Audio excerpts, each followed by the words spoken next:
I believe that if we are honest with ourselves, that the most fascinating problem in the world is, who am I? What do you mean? What do you feel when you say the word I? I, myself. I don't think there can be any more fascinating preoccupation than that, because it's so mysterious, it's so elusive. Because what you are in your inmost being escapes your examination in rather the same way that you can't look directly into your own eyes without using a mirror, you can't bite your own teeth, and you can't touch the tip of this finger with the tip of this finger. And that's why there's always an element of profound mystery in the problem of who we are. This problem has fascinated me for many years, and I've made many inquiries, and there is a certain consensus about this, a certain agreement, especially among people who live in Western civilization.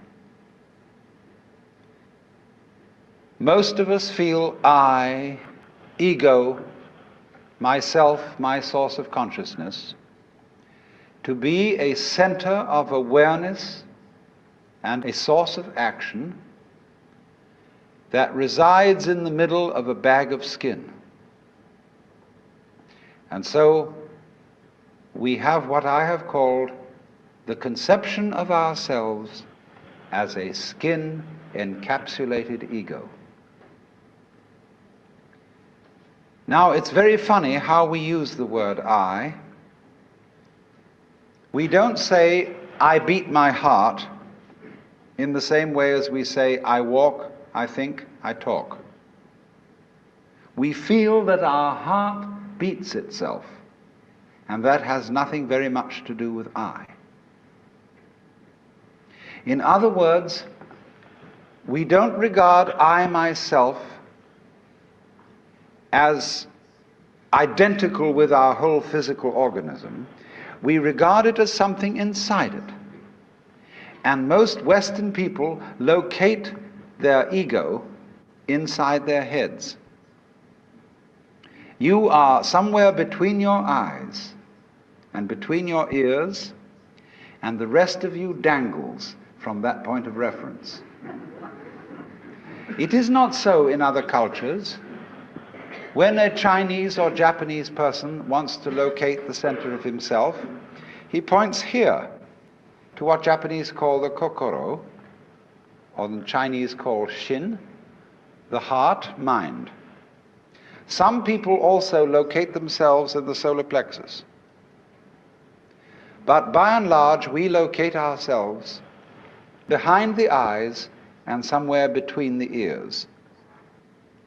We speak of coming into this world. And this whole sensation that we are brought up to have of being an island of consciousness locked up in a bag of skin, facing outside us a world that is profoundly alien to us in the sense that what is outside me is not me. This sets up a fundamental sensation of hostility and estrangement between ourselves and the so-called external world. And therefore, we go on to talk about the conquest of nature, the conquest of space, and view ourselves in a kind of battle array towards the world outside us. Now, actually, it is absolutely absurd to say that we came into this world. We didn't. We came out of it. What do you think you are? Supposing this world is a tree, Are you leaves on its branches, or are you a bunch of birds that settled on a dead old tree from somewhere else? Surely, everything that we know about living organisms from the standpoint of the sciences shows us that we grow out of this world, that we, each one of us, are what you might call symptoms of the state of the universe as a whole. But you see, that is not part of our common sense. Western man has for many centuries been under the influence of two great myths. When I use the word myth, to me the word myth signifies a great idea in terms of which man tries to make sense of the world. It may be an idea, it may be an image. Now, the two images which have most profoundly influenced Western man are, number one, the image of the world as an artifact, like a carpenter's table or a jar made by a potter. Indeed, in the book of Genesis, there comes the idea that man was originally a clay figurine made out of the earth by the Lord God, who then breathed into this clay figurine and gave it life. And the whole of Western thought is profoundly influenced through and through and through by the idea that all things, all events, all people, all mountains, all stars, all flowers, all grasshoppers, all worms, everything are artifacts, and they have been made. And it is therefore natural for a Western child to say to its mother, "How was I made?" That would be quite an unnatural question for a Chinese child, because the Chinese do not think of nature as something made. They look upon it as something that grows, and the two processes are quite different. When you make something, you put it together, you assemble parts, or you carve an image out of wood or stone, working from the outside to the inside. But when you watch something grow, it works in an entirely different way. It doesn't assemble parts. It expands from within and gradually complicates itself, expanding outwards, like a bud blossoming, like a seed turning into a plant. But behind our whole thought in the West is the idea that the world is an artifact, that it is put together by a celestial architect, carpenter, and artist, who therefore knows how it was done. Because as we have in popular theology understood the Lord God, He is the mastermind who knows everything. And if you ask the Lord God exactly how high is Mount Whitney to the nearest millimeter, He would know exactly like that and would tell you. Any question, the Cosmic Encyclopedia Britannica.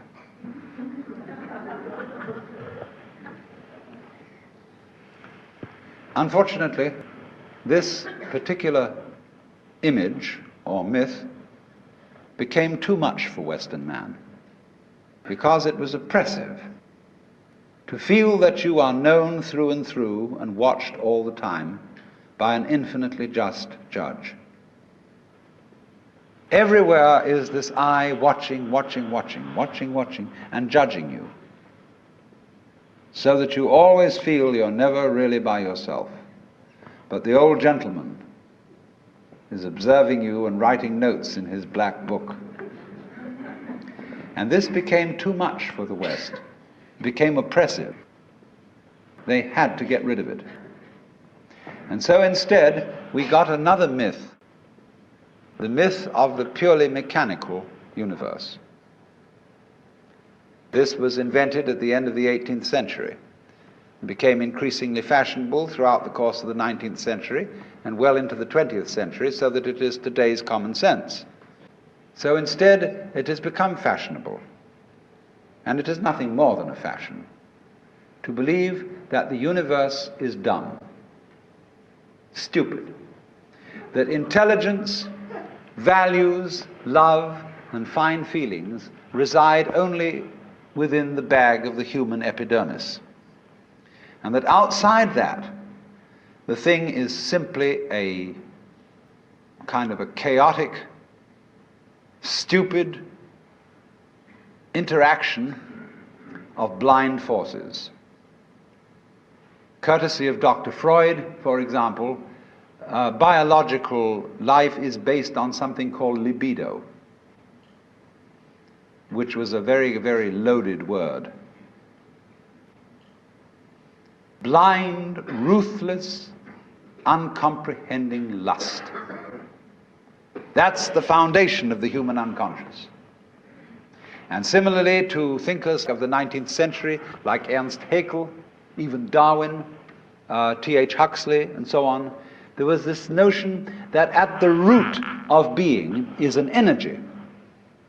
And this energy is blind. This energy is just energy.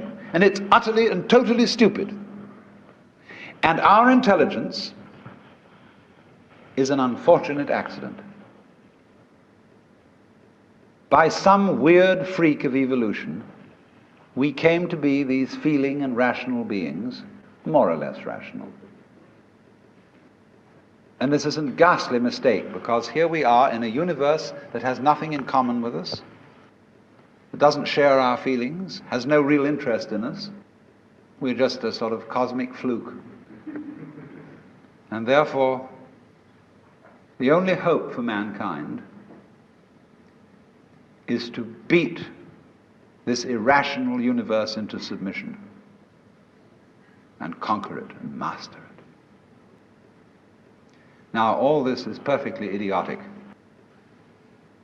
If you would think that the idea of the universe as being the creation of a benevolent old gentleman, although he's not so benevolent, he takes a sort of, this hurts me more than it's going to hurt you sort of attitude to things. You can have that on the one hand, and if that becomes uncomfortable, you can exchange it for its opposite, the idea that the ultimate reality doesn't have any intelligence at all. At least that gets rid of the old bogey in the sky, in exchange for a picture of the world that is completely stupid. Now, these ideas don't make any sense, especially the last one, because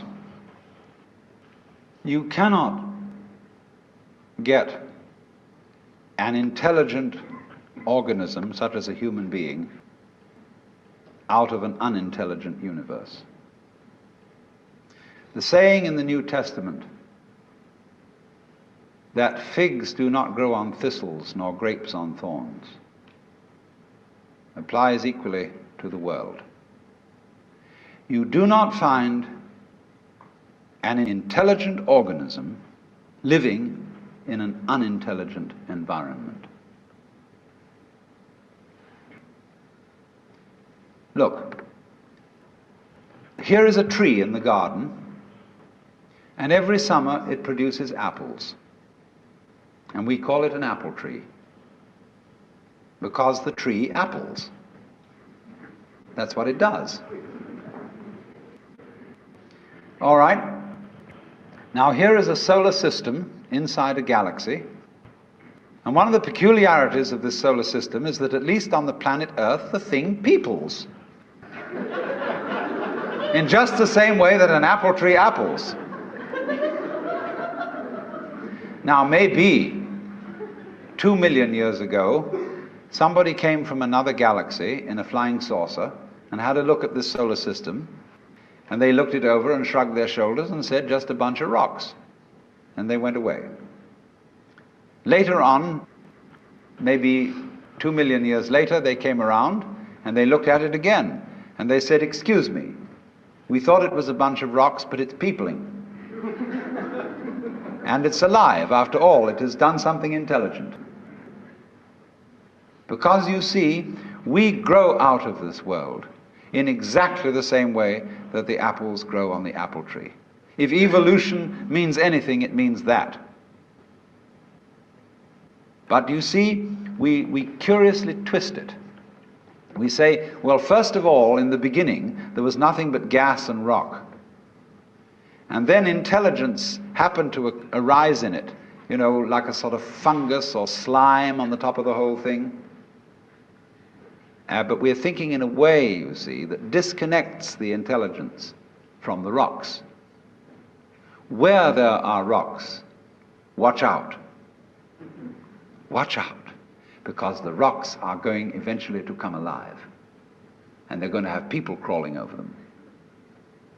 It's only a matter of time, just in the same way as the seed, the acorn, is eventually going to turn into the oak, because it has the potentiality of that within it. Rocks are not dead. You see, it depends on what kind of attitude you want to take to the world.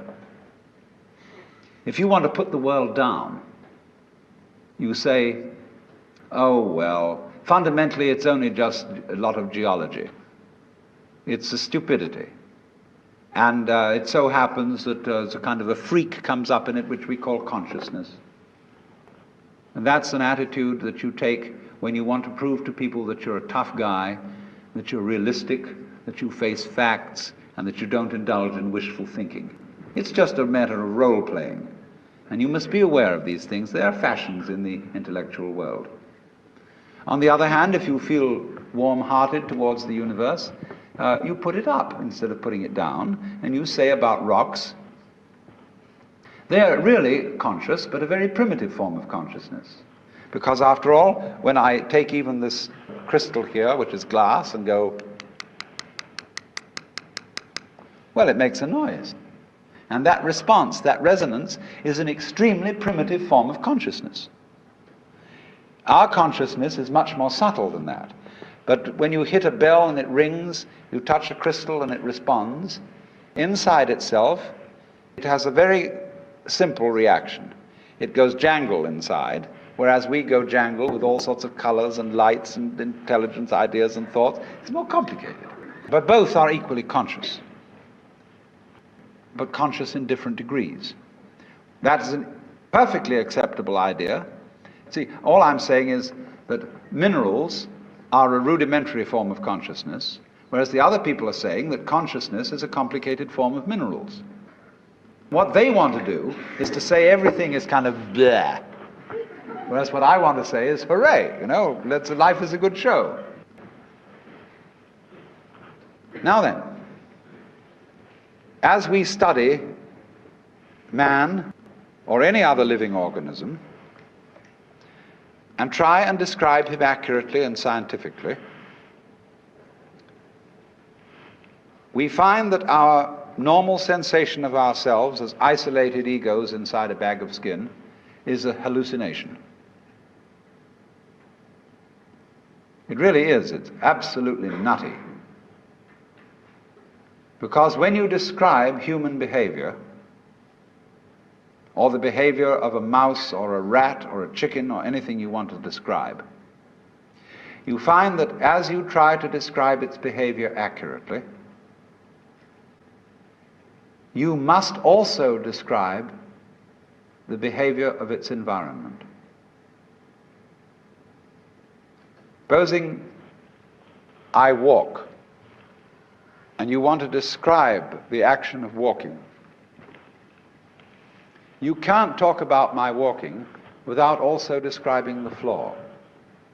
Because if you don't describe the floor and the space in which I am moving, all you will be describing is somebody swinging his legs in empty space. You know, you couldn't see me unless you could also see my background, what stands behind me. See, if I myself, if the boundaries of my skin were coterminous with your whole field of vision, you wouldn't see me at all. you would see my bright red vest instead. That's why I put it on this evening, to demonstrate this point. And that would be the thing that filled your field of vision, that was the thing standing there. You wouldn't see me, because in order to see me, you have to see not only what is inside the boundary of my skin, but you have to see what is outside it too. Now that's terribly important. Really, the fundamental, ultimate mystery, the only thing you need to know to understand the deepest metaphysical secrets, is this: that for every outside there is an inside, and for every inside there is an outside. And although they are different, they go together. There is, in other words, a secret conspiracy between all insides and all outsides, and the conspiracy is this: to look as different as possible, and yet underneath to be identical, because you don't find one without the other. Like Tweedledum and Tweedledee agreed to have a battle. Note that, agreed. So there is a secret. What is esoteric, what is profound, and what is deep is what we will call the implicit. What is obvious and on the open is what we will call the explicit. And I and my environment, you and your environment, are explicitly as different could be. But implicitly, you go together. And this is discovered by the scientist when he tries, as the whole art of science is to describe what happens exactly. And when he describes exactly what you do, he finds out that your behavior is not something that can be separated from the behavior of the world around you. He realizes then that you are something that the whole world is doing. Just as when the sea has waves on it, all right, the sea, the ocean is waving. And so each one of us is a waving of the whole cosmos, the entire works, all there is. And with each one of us, it's waving and saying, yoo-hoo! Here I am. Only it does it differently each time, because variety is the spice of life.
Hey,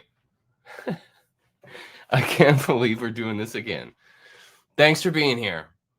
Thank you for being here. I'm really excited about tonight. We're going to be diving right into the first chapter of Zen, and we're going to be talking about some complicated things, namely the difference between the mind of the Far Eastern individual and the Western individual. And when it comes to understanding Zen, you need to kind of get into the head of the Far Eastern individual in order to understand the concepts that they have for nature, for identity, for life, its meaning, if it has a meaning, and what all is going on. And their word pictures are essential to understanding Zen. And so the first endeavor we're going to be encountering is trying to translate the Far Eastern ideas of nature and identity with the West. So let's first go over to comments and see how you guys are doing. And I want to say hello. Thanks for being here, everybody. Hi, Melissa. Hi, May. Hi, Tesh. Seanman, hey, glad that you're here, man. Sorry that you didn't make the Zoom, but we would love to have you there. I'd love to know. You mentioned having, well, I'm not going to mention any medical stuff. I'll let you decide what you want to present, but definitely it would be an asset to the family if you were there. Hi, Tamara. Survive and Thrive 25. Good to see you. Hi, Tesh. Nice. The human experience. Hello. I like that. Hello, Rims Gutters. Thank you for being here. Fortune! I am so glad to see you. Fortune, can you please shoot me an email? I was able to get in touch with Esoteric 365 last week, and I have a similar thing I need to ask you. So I'm wondering, Fortune, if you can reach out to me. My email is contactchuckjr@yahoo.com, and I would love to hear from you. Hey, 9mm, thanks for being here. You are so consistent, man. Thanks for being here. Hi, Simon. Hi, Ripple. Hi, Lee. Hi, Biker Chick. Welcome back. Sherilyn Fox. Okay, now I've made the connection. Very good.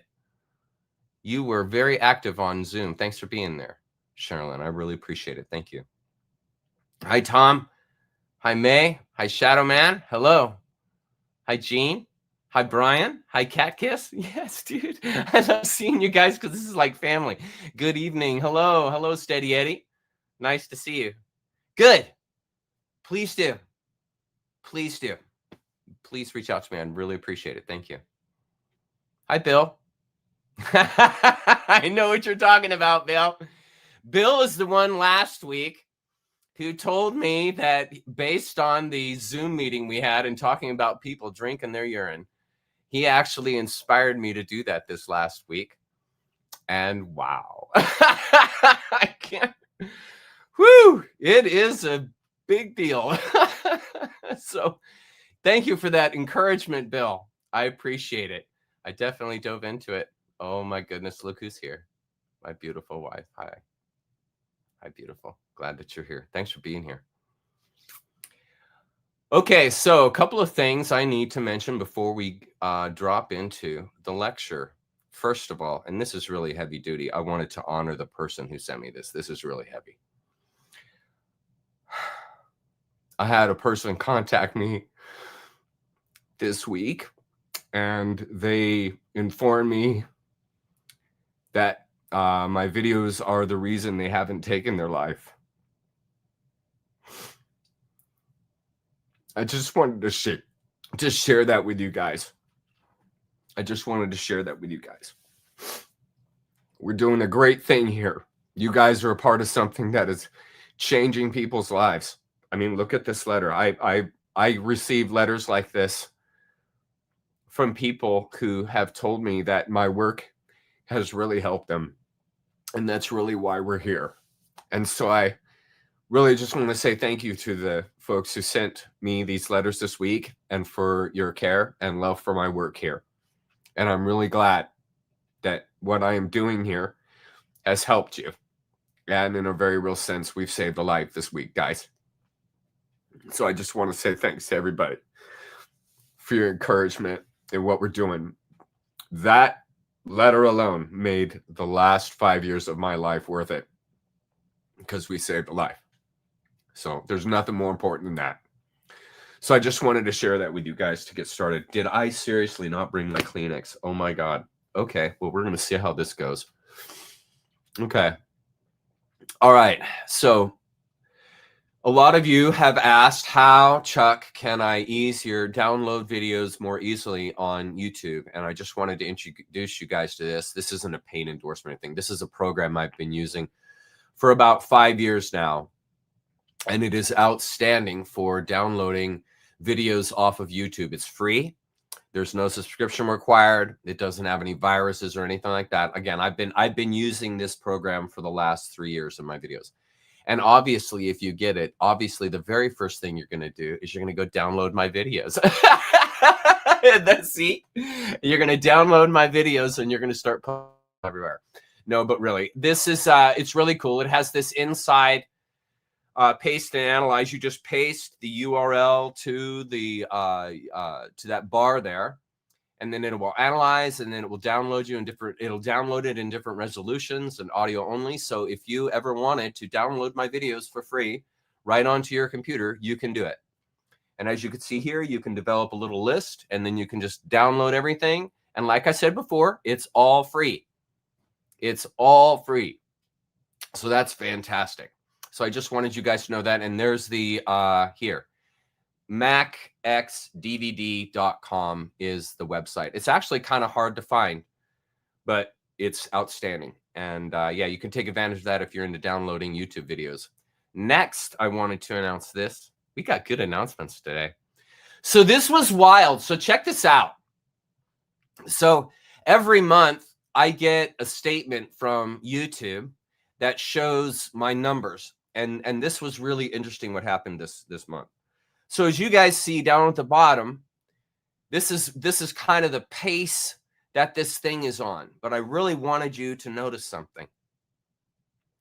Look how on the October and November list, the numbers are identical. Now these are pictures from emails I've received.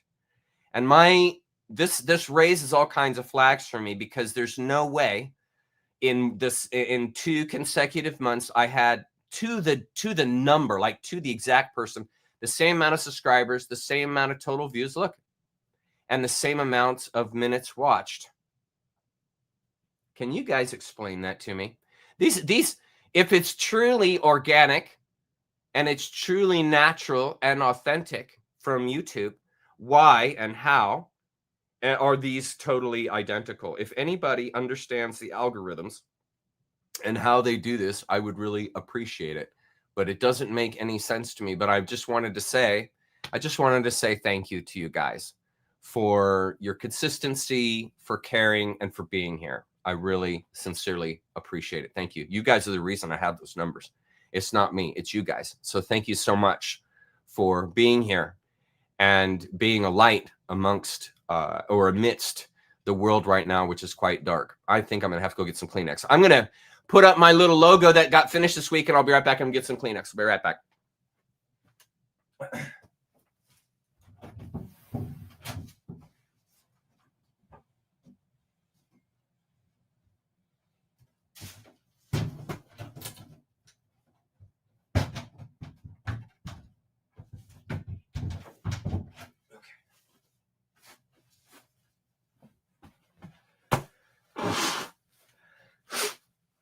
Okay, so as you guys can see, which is really awesome, my embroiderer got the logo loaded into her computer. And doesn't it look awesome? I'm so happy.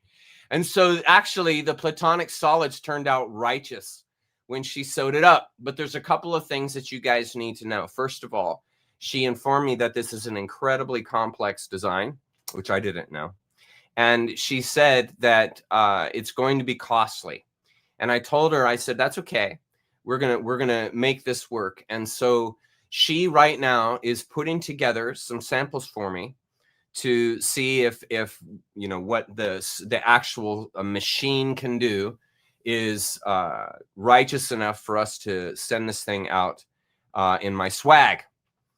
And so we're working on that right now. But apparently, and I didn't know this, but apparently it's an extremely complex design, of course. And so what I'm trying to do, my goal is to try to have these available by the holidays, meaning by Christmas, which gives us about a month or so to go. So I'm confident and I'm hoping that this can be ready and available by Christmas, because it would be an awesome gift to give someone something like this. So I just wanted you guys to see an update to the logo and check that out. All right, so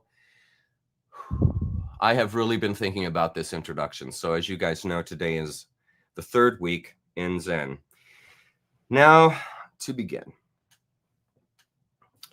So in order to understand Zen, it's very important for you to have a basic understanding of Buddhism. Now, obviously, Zen is not Buddhism, but it is very closely related.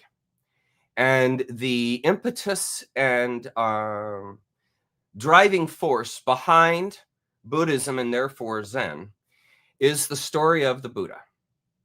Now, it's real important before we get into this, and this is one of the driving reasons why I'm doing this, because this is going to be very difficult and humiliating to talk about what I'm about to talk about. But it's important for us to do that, for you guys to realize why and how and what brought about the awakening of the Buddha. And there's a real story there. And so what I'm going to do is I'm going to relate a true story with the story of the Buddha, in order to allow you guys to have a sense of just what likely this guy went through, in order to, which changed his life forever. And he created the principles that would allow a person to release themselves from suffering. Okay.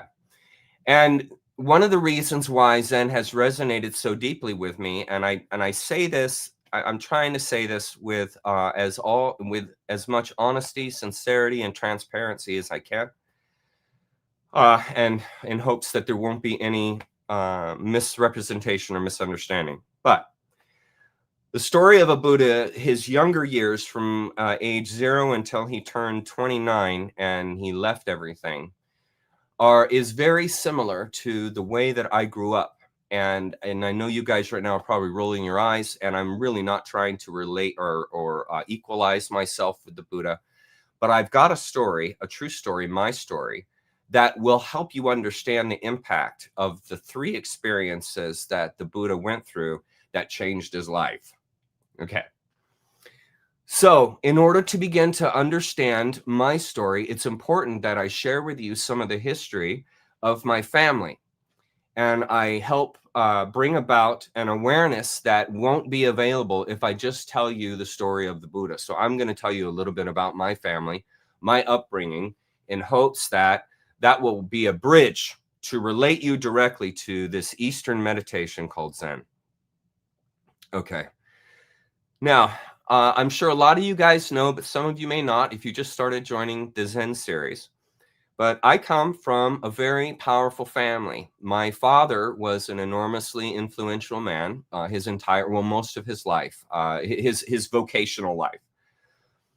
But in order to better understand Dad, you're going to have to better understand Dad's childhood. So Dad was born in El Campo, Texas, in a simple little country town like that. And he grew up in a very simple life.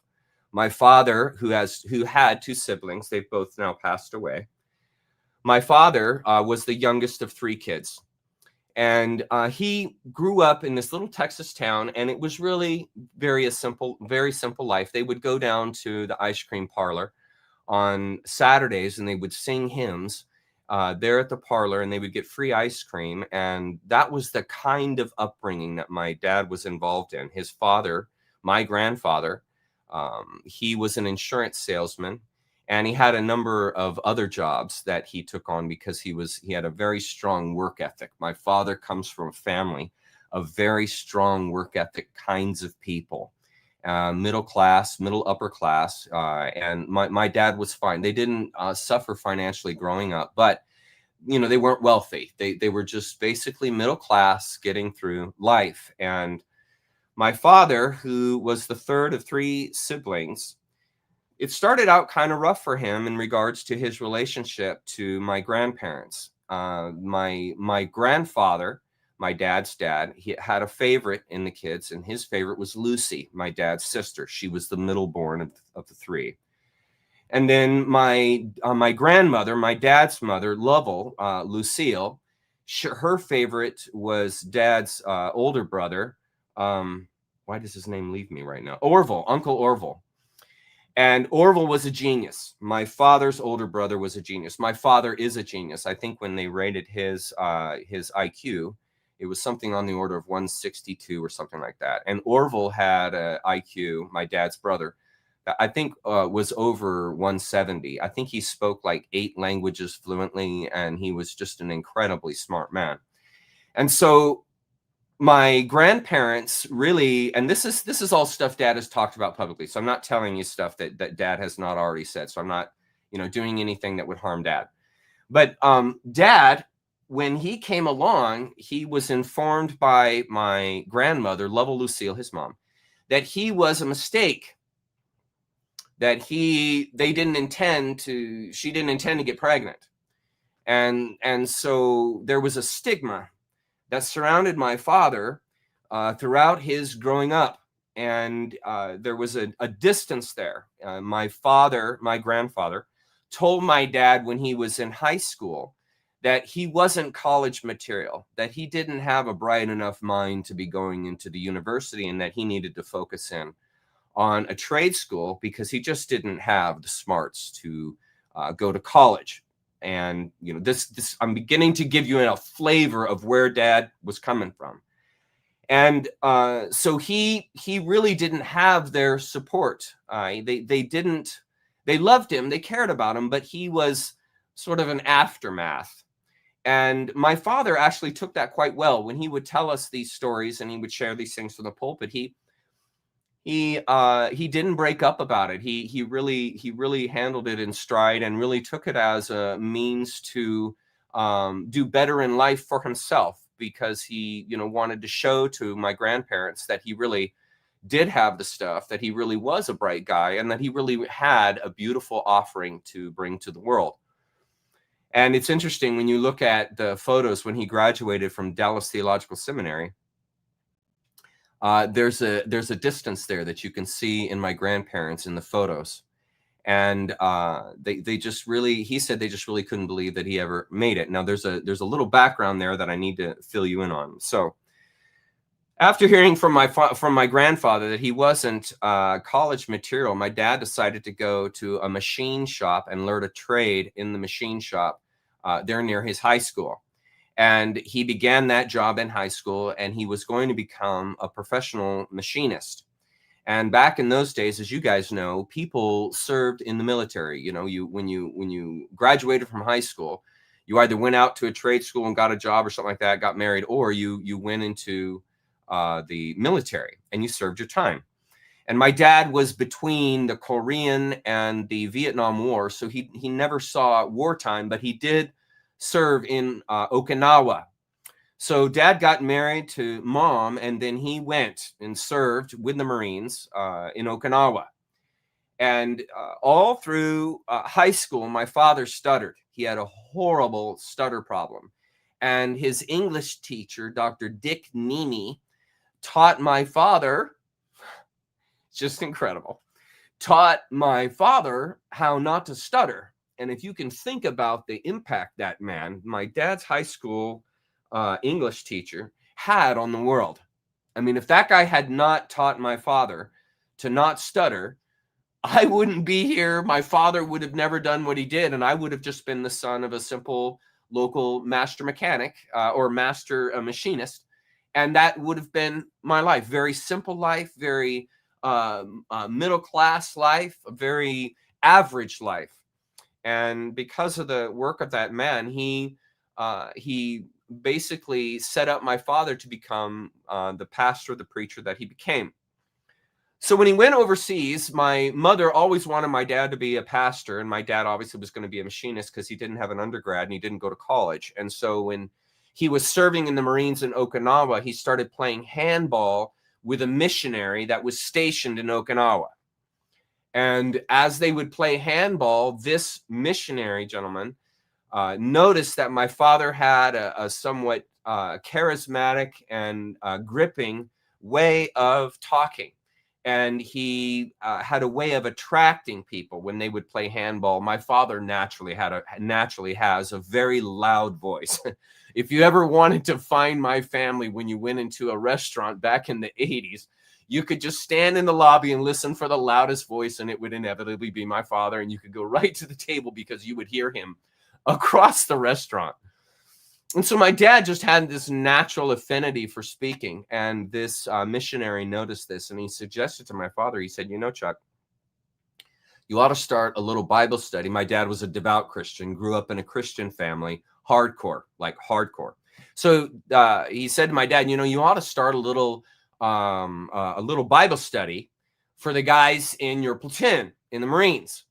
And maybe you can be a light. Maybe you can help these guys out because they're all struggling. My dad said that, every weekend they would go down into downtown Okinawa, and, they would party and get drunk, and they'd come back to the barracks just completely sick with all kinds of venereal diseases and all kinds of stuff. It was just a big mess. I mean, you can imagine, this is the mid-50s, just imagine.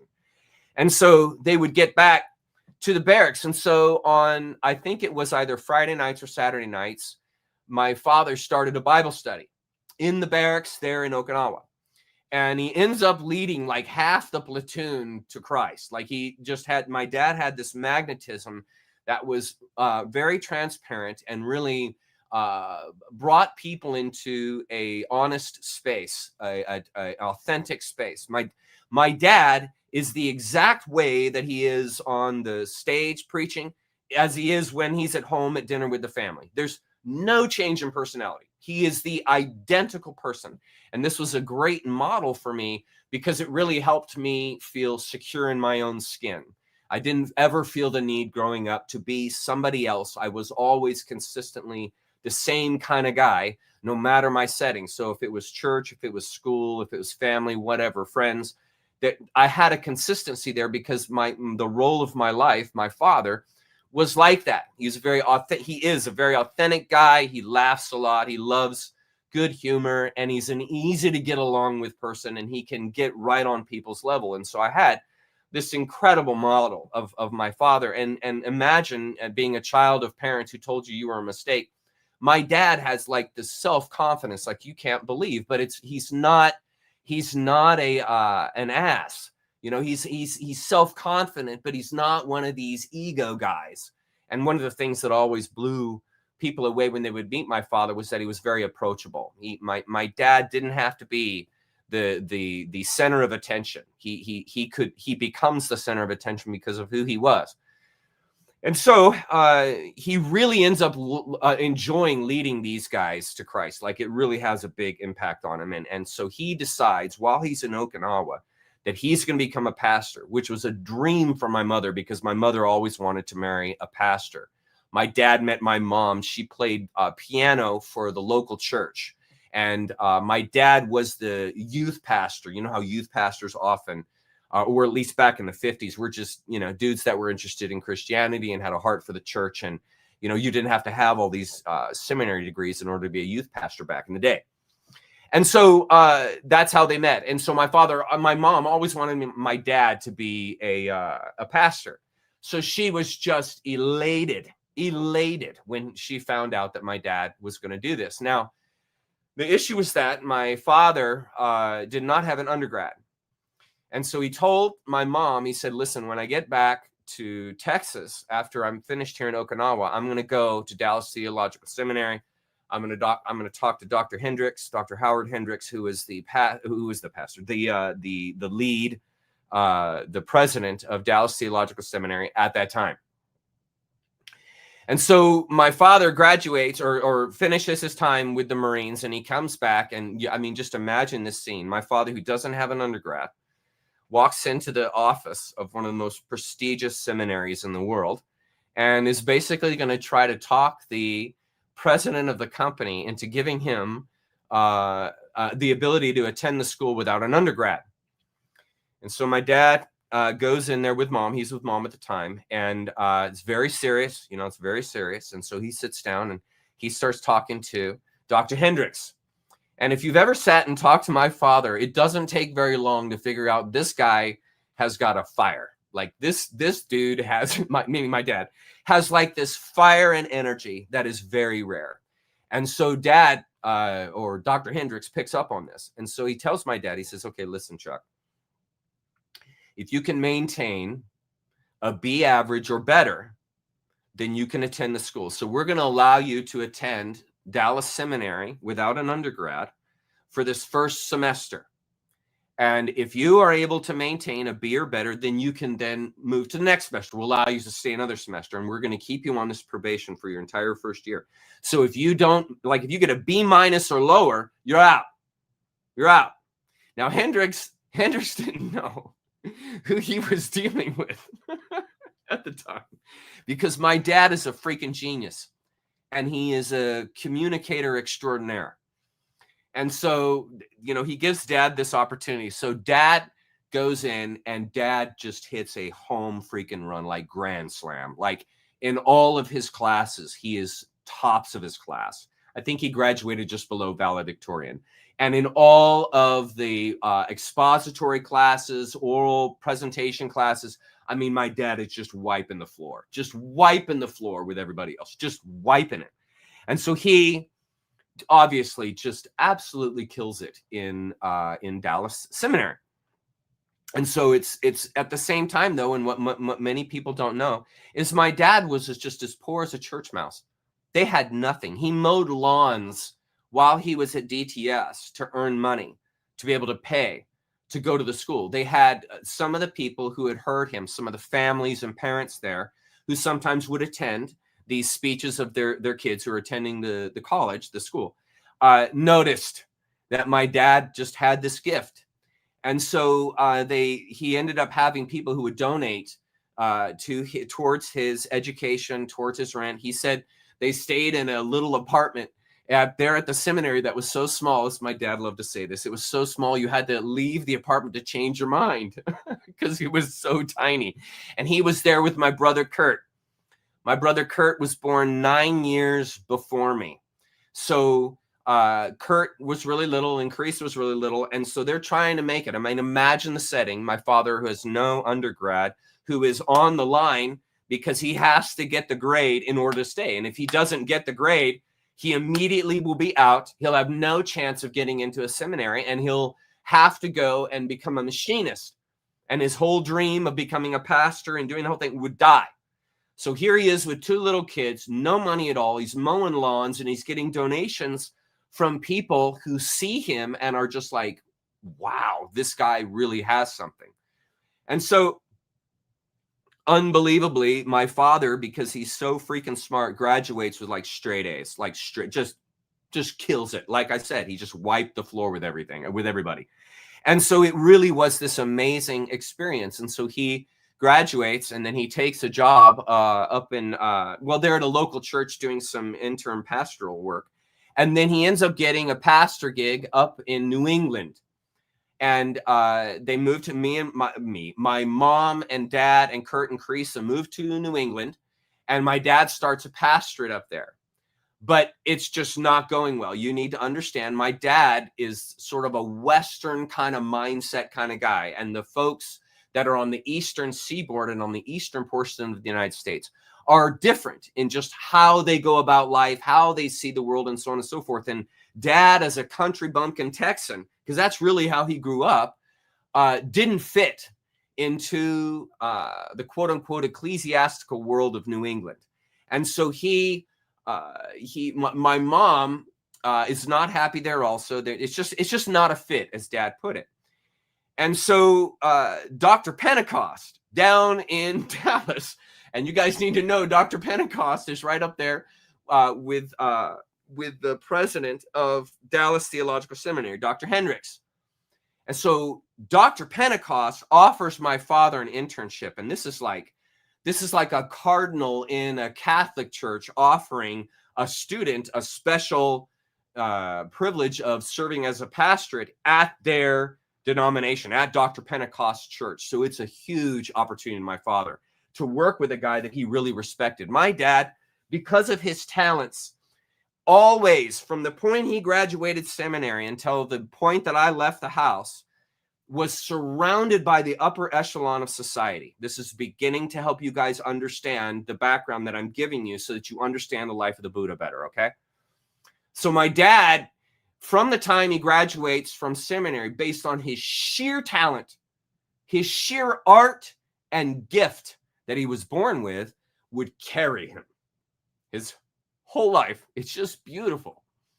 And so he just had this talent to communicate. And so Dr. Pentecost obviously knew this about Dad. And I'm sure Dad was writing him at that time, explaining his frustrations, because my dad was friends with like the presidents of schools and chancellors in the upper echelon, because they really admire him for his gift. And so Pentecost offers him the job. And so Dad says to Mom one afternoon, he said, well, I think I'm going to take the next week and really consider this. And Mom says to Dad, well, you can take the next week and consider it. And while you're sitting around considering it, I'm going to be packing the house because we're going. And so my father, and another thing you need to know about him, loves my mother to the end. The example he set for me and my brother, as far as being a husband, is like, you can't believe how much my father loves my mom. He happily, in fact, he would love to die for her. Like, that would be his ultimate ending. Like, it starts and stops with my mom. Like, starts and stops his whole world. That's one of the reasons why he had to retire when he did. Not only because obviously he had gone blind, but because of my mother's medical condition. And like he could care less about his vocation. If his wife is sick or unhealthy or any of that stuff, he happily retired, happily walked away from that happily to take care of my mom. And that's what he does every day right now. And he loves it, loves her to death. He couldn't imagine doing anything else. And so when Mom says to him, Charles, you can go ahead and think about it. I'm going to be packing the car, and I'm be packing the house because we're going. It became very clear that they were going to be going back to Texas. Okay, now this is when it all begins to come together. So Dad, they moved from New England and they moved back to Dallas, and Dad begins to serve an internship with Dr. Pentecost. Well, needless to say, Dr. Pentecost is friends with everyone in the Christian world, especially the upper echelon of the Christian world, the presidents of companies, the lead pastors of multiple dozens, if not hundreds of churches across the country. So my dad is in like this spot of exposure where he's going to be likely seen by many people simply because he's hanging out at Dr. Pentecost's church, right? And so Dad is like this seed, this brilliant seed, and all it just needs is a little bit of water and the proper cultivation, namely a church that he's the lead pastor of, and this guy is going to soar. Like, it's just, he's ready to go. And so while he's serving with Dr. Pentecost, he will preach from time to time as an intern pastor there at the church. And people who were attending the church numbers start to increase because of my dad and his talent. So he's like increasing the number of people at Dr. Pentecost's church, which is incredible. It would be like being a designer at Ferrari, and you come up with this incredible design, and Ferrari sales start increasing double fold the next year based on your design, and you're going to get the attention of everyone in the automotive world because look at what you've done. And the president of Ferrari is going to be telling you about this guy, like, I've got the designer of all, like, this guy's unbelievable. Okay. So this is the aura that surrounds my father. And you need to understand, he's not trying to make it that. He's just being his authentic, transparent self. Dad is just being himself. That's it. That's all that's happening. He's not putting on some kind of personality. He's not trying to please anybody. He's not trying to do anything to build his numbers. He's just being Dad. Okay? And so while he's at this church in Dallas, Dr. Pentecost Church, I don't know the name of the church, I forget. He gets a couple of letters. Dr. Pentecost, or my dad gets a couple of letters from some people who are in Southern California. This is in 1970. And they're wealthy people in Southern California, again, because who is Dr. Pentecost hanging out with? the upper echelon of the world. And so the people that are in Dr. Pentecost's orbit, because Dad is now in Dr. Pentecost's orbit, all of these upper echelon, wealthy presidents of companies, all this kind of stuff, start noticing Dad's talent. Okay.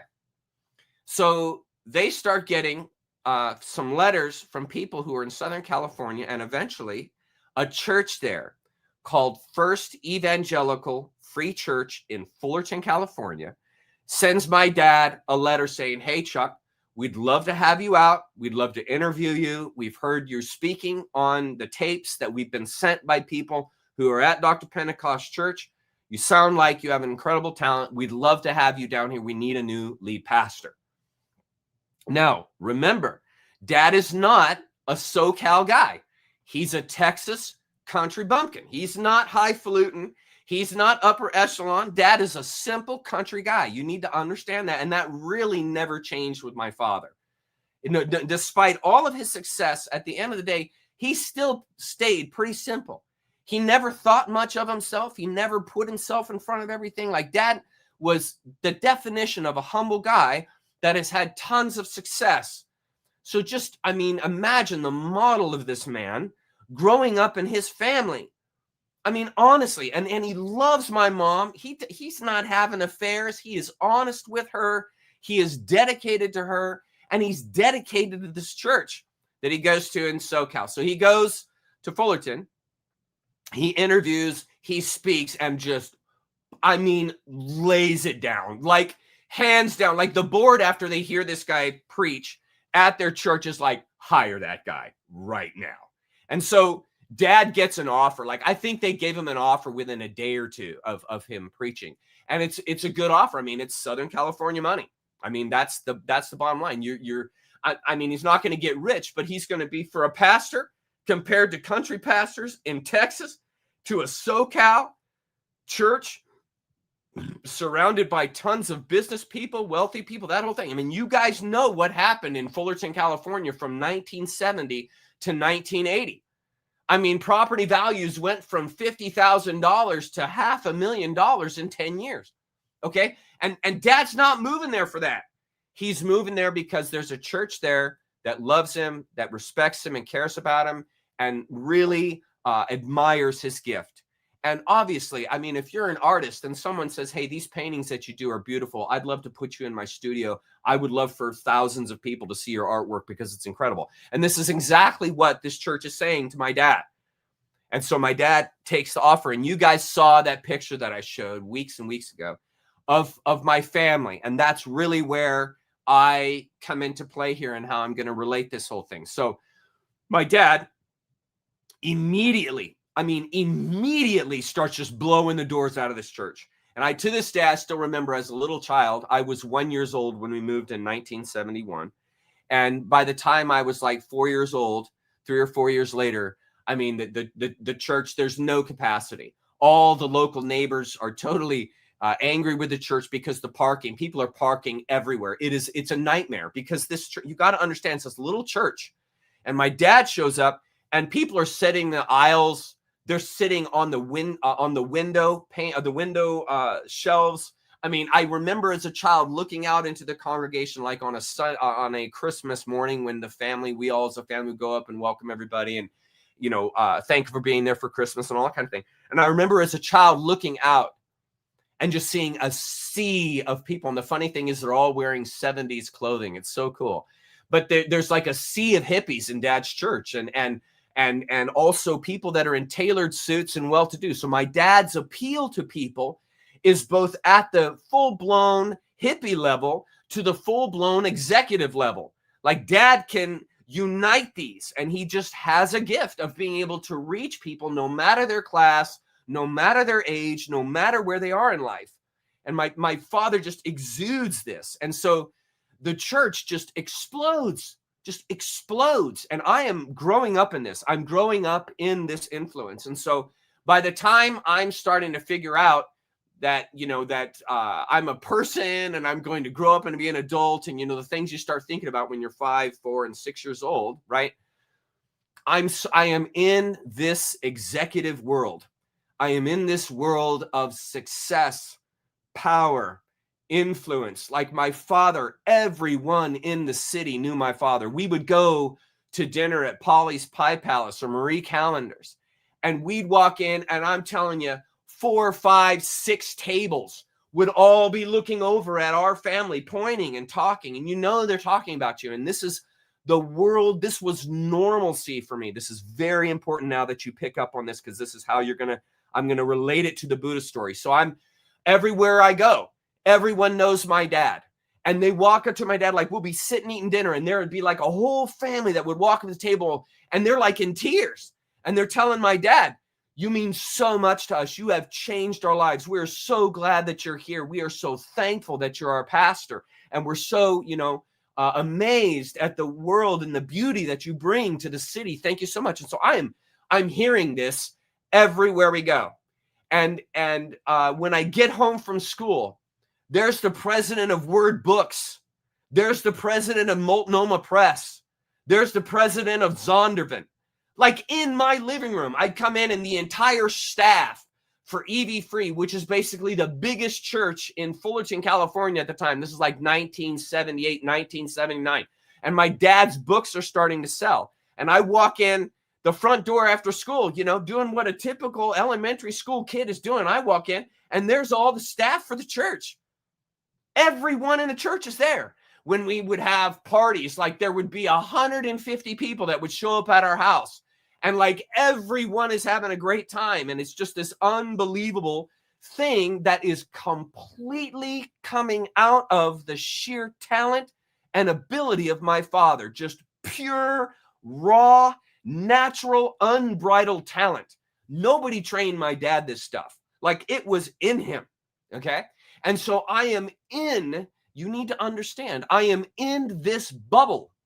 I'm not only in the bubble of Christianity, which is a bubble inside the world, but I am inside a power bubble inside the Christian bubble. You see what's beginning to happen here? And I'm growing up in this illusion that like everybody's parents like this, like I'm a little kid. And so I'm thinking like, well, I guess this is the way it is for most dads and most moms. And, this is just the way, this is normal. And so it became normal for me to be in a family where everyone knows you, everyone watches you, everyone is talking to you, everyone wants to know you. And I was like, when I was in junior high, I was approached by parents who would say, hey, we've got a son that's your age. Would you like to meet him? And like parents are like wanting to have me as the son of this unbelievable figure in the world in their house, hanging out with their kids. And so again, all of my friendships are developing, constellating this power bubble. And so I am in this complete illusion of the world. I have no idea what normalcy is. When Christmas comes, like imagine, let's say like one of you have kids, okay? And let's say like one of you has like this incredible talent. And you get approached by companies and they come into your house and they're giving you hundreds and hundreds and hundreds of thousands of dollars just for doing your talent. Let's say like you're an artist and they're paying you thousands, I mean, $500,000 for a painting. And you're like, dude, I'm just doing what I know to do. Like I'm not trying here. This is just happening to me. Okay. This is the world I grew up in. And my father's this artist and he's hitting grand slams. Like every book he writes. Like I said, 4 or 5 presidents of the biggest publishers in the world are hanging out in my living room. They bring their wives with them to meet my dad. So it's this world of like, what even is this? When Christmas would come, we'd get as many presents as we wanted, just like you would do if you made tons of money. Like if you were a multimillionaire, well, of course you're gonna spend a lot of your money on your kids. Of course you will.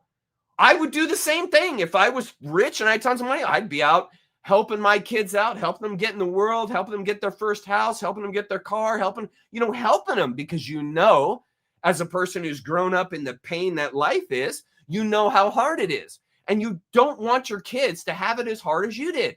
You want them to have an easier go because, man, you know what it's cost you to get through life. This is what the vast majority of people are like. Why did I forget my water? What the heck?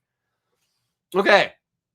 And so I'm in this bubble, this illusion, and I don't realize that there is created. Now imagine, now this is when the table flips, and this is really going to help you understand the bubble that the Buddha was in. Imagine what it was like back in high school when you knew the 5 or 6 kids at the school that were the wealthiest kids at the school. They had the nicest car, the nicest clothes. They always had money. They never had the problems that you had. And so an animosity, a resistance, a disgust begins to develop because that person's got it easy and I got it tough. My car doesn't even start and they're driving a brand new freaking sports car for their first car. And so I became, without knowing it, that guy. I'm that guy. And the people don't like those kinds of people because they're not in touch with reality. This is one of the reasons why my father was so loved, is that he stayed so grounded. He wasn't driving a Rolls Royce. He wasn't even driving a Porsche. My dad was driving literally VW Bugs. Literally. In all his success, he had a beautiful white convertible VW Bug that he drove for like a decade. Simple guy. My dad would only buy a nice car for mom. He'd buy my mom a nice car, but he would just, he would just drive regular average cars. And that's my dad. That's the way he is. And so he's very approachable. He's very lovable because he's not something on a stick.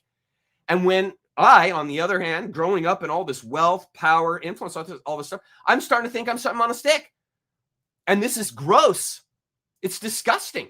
And when you get around someone like that who begins to think that there's something on a stick, like I think there's something special, which I thought I was because I got the most powerful dad in the world, right? I instantly become alienated without even trying it. Instantly become alienated. And I don't even know it because I'm like 4 or 5 bubbles down in some freaking illusion that like nobody experiences. I mean, how many people have a father whose voice is heard by half the world's population every single day? How many people have a dad like that? How many people have a dad that literally every single thing they do in life and venture into life just literally turns to gold? Just turns to gold. And this was my father because he was in the pocket. He was doing what he was born to do. He was resonating. He was an attractor of success. That's just him. And he wasn't trying. It just was who he was because he was being honest in that. And he wasn't trying to manipulate that about himself and get himself into a higher and higher, more powerful position. That didn't matter to him. What mattered to dad was the ministry. What mattered to dad was reaching to people and quote unquote saving them with Christianity. And so this is how I grew up. This is how I grew up in this altered world of illusionment. So you guys can imagine, I mean, think for yourself. You guys can imagine by the time I got out of high school and I began into the real quote unquote world, I was like, what world am I in? Because I ain't nothing special. I've been underneath my father's influence, my father's umbrella without even knowing it. And so I walked into the world totally disillusioned. Totally. Like, I don't even know what this means because I have been surrounded by this man and his incredible success. This is the perfect tee up for the story of the Buddha. Okay. And this is going to help you understand why the 3 things that he went through changed his life and why Buddhism has had this incredible way of reaching people through word pictures and through this different idea of the world that doesn't have to do with words. Okay. And it's that kind of impetus that was behind the Buddha because he had grown up in a world of power and words and he became disillusioned. So let me explain to you his story very briefly. So the Buddha was the son of a king. He was born into royalty. He was born into power. His father was a huge influence on the world and was very powerful in the little city that he grew up in. And so the Buddha, before he was born, his father, because he had so much power, told all of his court, because he was a king in a court, and he told all those that were in the court, listen, I don't want my son to ever experience any pain, ever. Never talk to him about death. Never talk to him about sickness. He is to always know joy, bliss, happiness. And when he is sick, I want the finest doctors that are available to attend to my son until the day he's better. He is never, sorry, I'm getting a message. My wife's sending me a message. Hang on. Yeah, okay, thank you. So he had never, I lost my train of thought. Hang on. Okay. And so the, So the Buddha grew up in this powerful family of influence, and he had no idea what the real world was like. He had always been living in this illusion. And so that's right. So I was talking about before he was born. So all the court now knows, okay, I mean, nothing but fun. And he said to the court, you are never to allow him to leave. He is to stay on the campus, stay in the farm. Key metaphor there. By command, his father says to the court, he's never to leave the grounds. He's never to know pain. You are never to allow him to see sickness, none of that stuff. And so the Buddha literally grew up until he was in his 20s. That before he realized anything else. When the holidays would come, his father would say to him, anything you want, just tell me whatever you want, and I will grant it to you. So by the time he hit puberty, like his father is giving him all of the worldly pleasures that you could ever engage as a young man.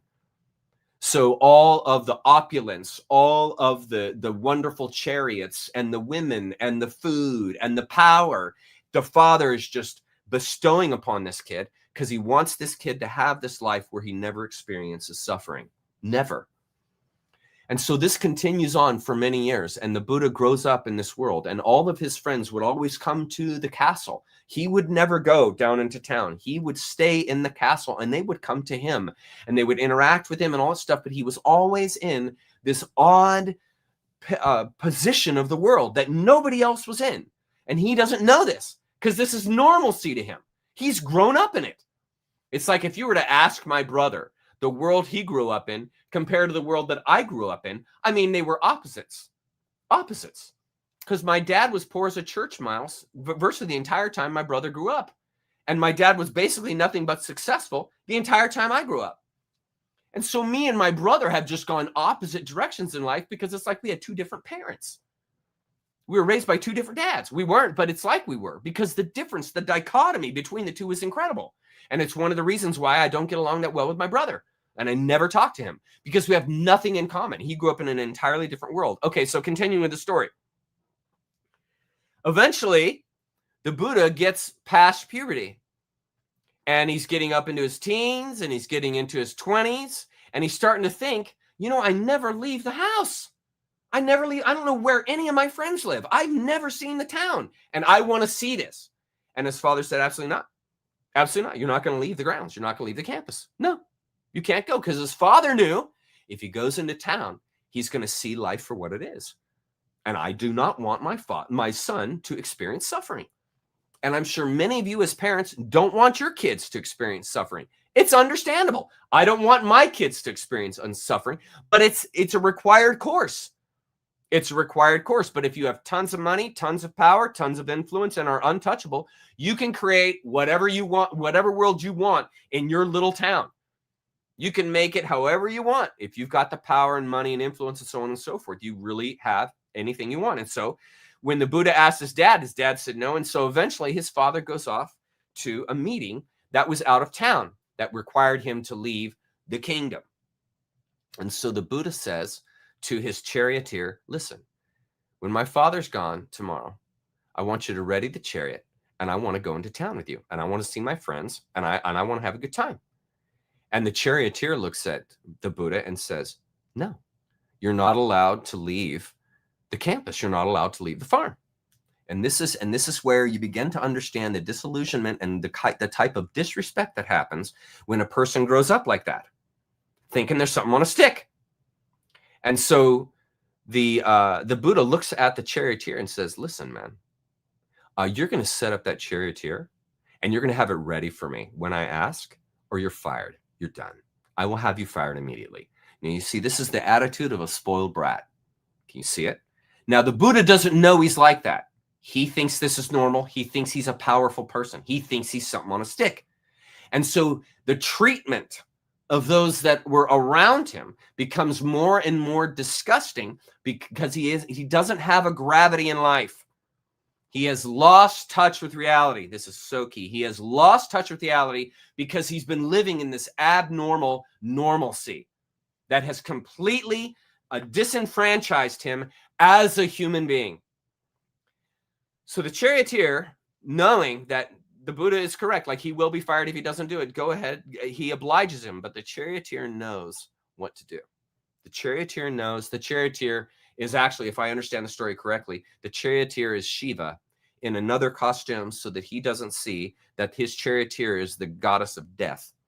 And that simply means the goddess of death is the form, is the energy that's going to change your mind. In other words, put to death your illusions, put to death the ideas you have in your mind about the world so that you can become appropriate to the world by removing all that BS programming and all that BS disillusionment that has been put in your mind your entire life.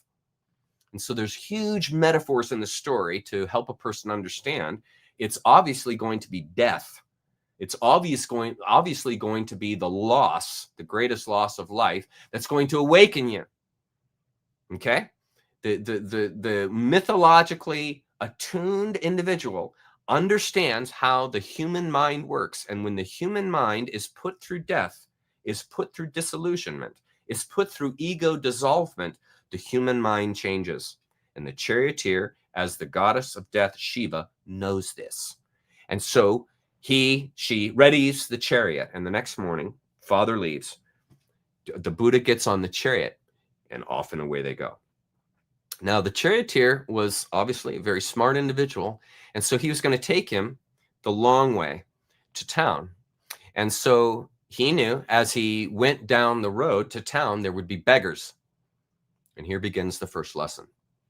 So they're in the chariot, and the Buddha is watching the road that they're going down because he's standing next to the charioteer, and he notices a dark figure on the road down the way. They're wearing a black cloak, and they're kind of hobbled over, kind of like that. And the Buddha looks at the charioteer and says, what's going on here? Who is that person? Why are they in the road like that? What's going on? And so the charioteer pulls up right next to the beggar. And the Buddha, who has never seen, he's never seen a beggar in his entire life. Never.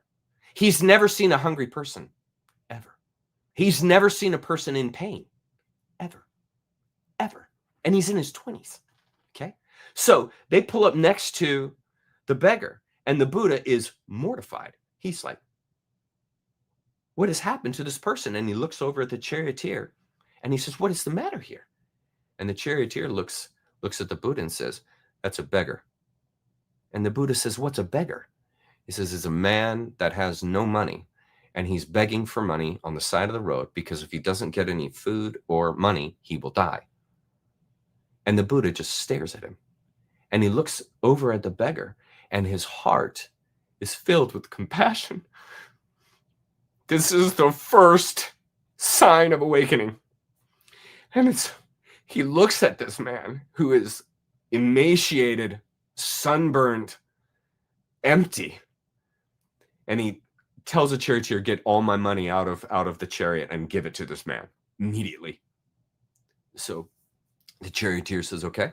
So he takes all the money that the Buddha had brought, a little chest of gold, and hands it to the man. And the man is like you can imagine, like what it would be. And the man just breaks down crying, thanking the Buddha. And like the Buddha's like, what is going on? Like he's never experienced this in his life. He has actually just helped an individual through the pure compassion within his heart. He's never experienced this. And so he very quietly gets back onto the chariot, and the charioteer, knowing what he's doing, they leave.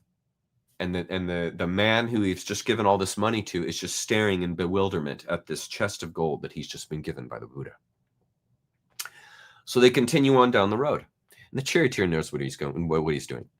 And eventually they see in the distance, there's a whole bunch of bodies, and some people are laying down on the ground, and there's this building, and they're coming in and out of the building. And again, they're hobbled over. People are coughing, they're vomiting, and that kind of thing is going on. And so they pull up next to the charioteer, pulls right up next to where all this is going on. And the Buddha looks at all these people and says, what is the matter with these people? And the charioteer says, well, they're all sick. And the Buddha says, what do you mean sick? He says, well, they have fever. Some are paralyzed. Some are blind. And the Buddha says, what does it mean to be blind? He's like a child. He has no idea of the real world. None. He has no idea. This has all been going on his entire life. His entire life. And so he looks at the charioteer and he says, what is blind? And he says, it means that he can't see. And the Buddha's like, what? And he said, yeah, these people are all sick. They're sick and they're dying. And he says, well, we have to help them.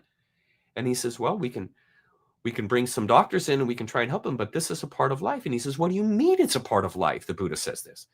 And he says, sickness is a part of life, Gautama. This is normal life. This is the way the real world is. And he says to the charioteer, you mean I'll get sick too? And he said, yes. And the Buddha is just filled with fear because he doesn't want to get sick. He doesn't want to go blind. And so he immediately, again, has this link of compassion to these people. And he eventually, when he goes back to the house, he has them bring in all kinds of doctors for them to be able to help these people because he has so much compassion for them. And they had one more stop to go. And so the charioteer says, are you ready to leave? And the Buddha, who is now sobbing, says to him, yes, this is absolutely terrible. I cannot believe these people are suffering so much. This is terrible. And money can't help them. It's not a matter of money. It's another institution entirely. And this begins to press upon him this feeling of not only suffering, but compassion for these people who are suffering because he is experiencing the suffering himself by becoming aware of this.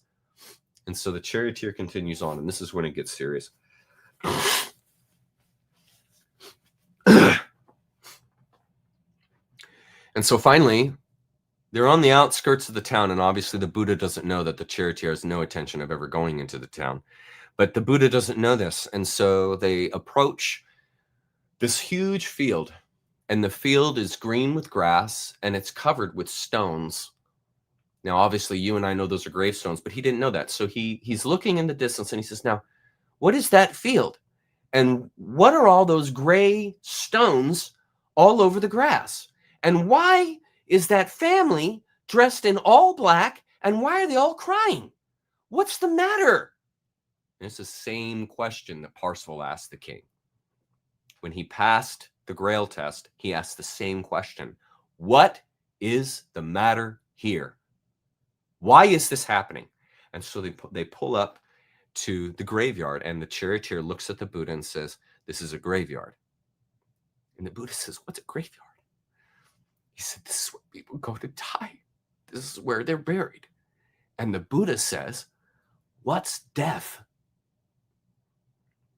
And the charioteer says, sir, at the end of your life, we all die. Every single person dies. There's no person who's going to escape this. And the Buddha is completely filled with fear. And he says, you mean I'm going to die too? I'm going to be in the ground like that too? And the charioteer says, yes, you will die also. And the Buddha immediately says, take me back home. Take me back home immediately. So he rushes him back to the house, to the castle. And this is the key right here. He says to the charioteer, he says, I'm going to leave, and I'm going to find out why people are suffering, and I'm going to find the answer to suffering, and I'm going to find a way for people to no longer suffer. And the charioteer looks at him and says, everyone suffers. Good Buddha, there's no escape. And he said, I will find a way. And that became the impetus for Buddhism. And he set out and he suffered, became an ascetic. And he realized as an ascetic, this is useless. I'm just withering away. And as a human being, I have all these gifts and talents for the world. And if I just simply sit in a far off land all by myself, withering away, eating one rice grain a day, what good am I to humanity? And here's the compassion coming out. What good am I to humanity? What kind of a human am I if I have vitality within me and I am not serving my fellow man? I am not helping to lower the suffering of the world. What kind of a man am I at that point? And this is the kind of epiphanies that he was going through. And he ended up, the Buddha ended up leaving his family, his friends, all of his wealth. He left it all. He left everything behind to give his heart and his entire ministry to the people from the compassion that he felt for them. And this was the seed, the germ seed that began Buddhism. The entire methodology of this philosophy started right there at the first meeting between the beggar and the Buddha. And what was that? Compassion. It was compassion that awoke in him. And this is what became the driving impetus behind all of Buddhism, which eventually flowered into Zen. And so this is why, this is real important here, this is why it's such a different way of taking apart the world, because the Buddha didn't start with theology. He didn't start with a map. He didn't start with anything. He started just like Parsifal. He simply asked the question, what is the matter here? What is the problem? I want to be a part of the solution. And in a very real sense, that is exactly why I am here. I am here asking the question, I ask the question, what is wrong here? And how can I contribute to the society in order to better the society? And so there's a very clear parallel between the drives of the Buddha and how that came about, being raised in power, being disillusioned, and then walking through into suffering, which is the exact same pattern that I followed in my life in a real sense. Raised in power in a total bubble, and then I ended up getting cancer, which basically dissolved all these idealistic ideas in my head that I had that had been programmed into me since I was a little boy.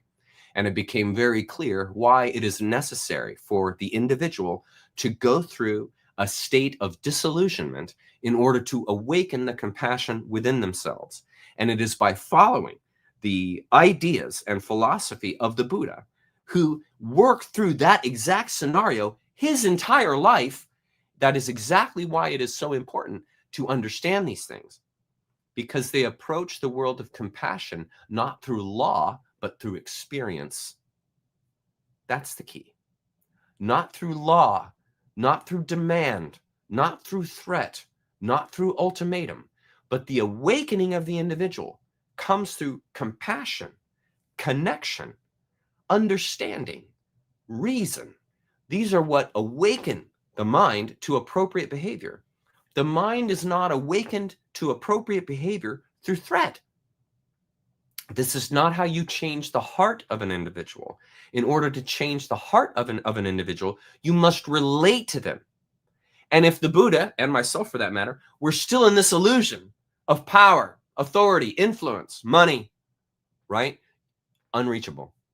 You can reach no one because you can't relate to anybody, because no one grows up in a world like that.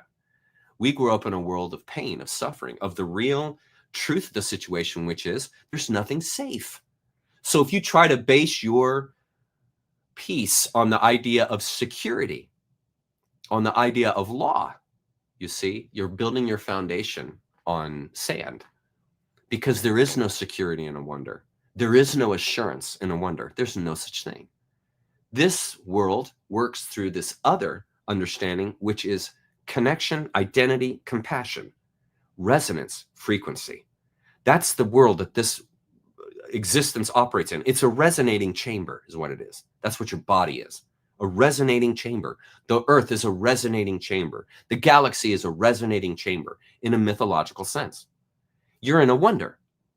And so, and this was the great teacher of Cancer to me, as long as I continue to try to put laws and straight lines into the world, I remain frustrated because I'm trying to straighten a curvy world out with laws, with commands, with do this, do that. And that doesn't build a compassionate life. So the whole tack of compassion, the whole tack of identity from the West is inappropriate, is self-consuming. Put you on a stick because you think you're saved and everybody else isn't, or most aren't. You think you're something. You think you got it figured out. You think you got some kind of special key. One size fits all. And these are all illusions. They're complete illusions. None of them are real. And the operation, the function of Zen is for you to realize that, not because I'm telling you, but because you actually experience it. Not because it's a law, not because it's a must, not because it's an obligation. You see, that's not going to foster compassion. Identity fosters compassion. Being on the level with someone, eye to eye, fosters compassion. That's why if you want to show compassion to the child, you stoop. You get on their level. You see? It's not words. It's past that idea. And it's hard to teach people about something that's past words. And so that's why Zen can become so complicated. And that's why the story of the Buddha doesn't fit into the Western mindset, because the Western mindset awakens through laws, commands, assurances, security, commitment, belief. Has nothing to do with faith. You see? This is why we study Zen. Let's go to see if anybody has any comments as this introduction.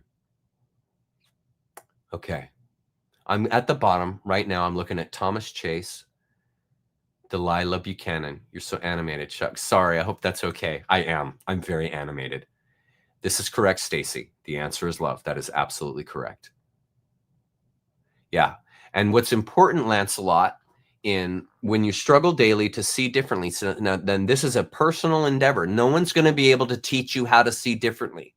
Truly. You must take philosophies that show you differences, that give you word pictures and mythologies that show you these dichotomies, right? But ultimately, it's going to be you who does the work, ultimately. Ultimately, it's going to be you, only you, who can show you the difference. Just like, think of the story. I'm going to be referring to the story so many times. Just like in the story, the charioteer knew, I can't just tell Gautama the truth, quote unquote, the ideas of compassion and intimacy and this kind of thing. He has to see it himself. He has to experience what it feels like to have compassion, but not planned, spontaneous compassion, where they're just approaching the figure. This is everyday life. And the Buddha's going, what's going on here? Innocence. This is innocence. You're saying, what's going on? I don't understand. I don't even know who this person is. What is it? Why are they crying? Why are they suffering? What is happening? You see, and this is what awakens. Not the book, not the movie, the actual living experience of being with someone who's suffering. There's no replacement. So if a person is going to learn connection and identity, right, there has to be authenticity, risk, giving yourself away, faith, insecurity, spontaneity, all the things that the West is not built on, because the West is built on assurances, guarantees, in groups and out groups. You see, it's all law. And then you fit your experience to it, just like we're going to look at tonight in the Zen study. You fit yourself to the religion. It's not going to fit to you. That's why the Bible's not asking you any questions. It's telling you. It's not interested in adapting to you. Nope. You adapt to it because you're fallen. Do you see the difference? There's no compassion there. There's none. Not for others. You're fitting into a mold. You're pushing yourself into a belief. There's no humanity to be found there. None. Humanity is found in identity, connection, compassion, love. Not demands, not threats, not ultimatums. There's no love there, brother. There's no love there. You see? Zen is a totally different approach. And as a Westerner, you're going to have to take time to start thinking differently. And it doesn't happen automatically. It's going to happen spontaneously as you give yourself to the study and consider the concepts it's offering you and think in your mind. Go through that whole thing of what am I doing? What's happening here? What's the problem? Ask the question of Parsifal. What's the matter with me?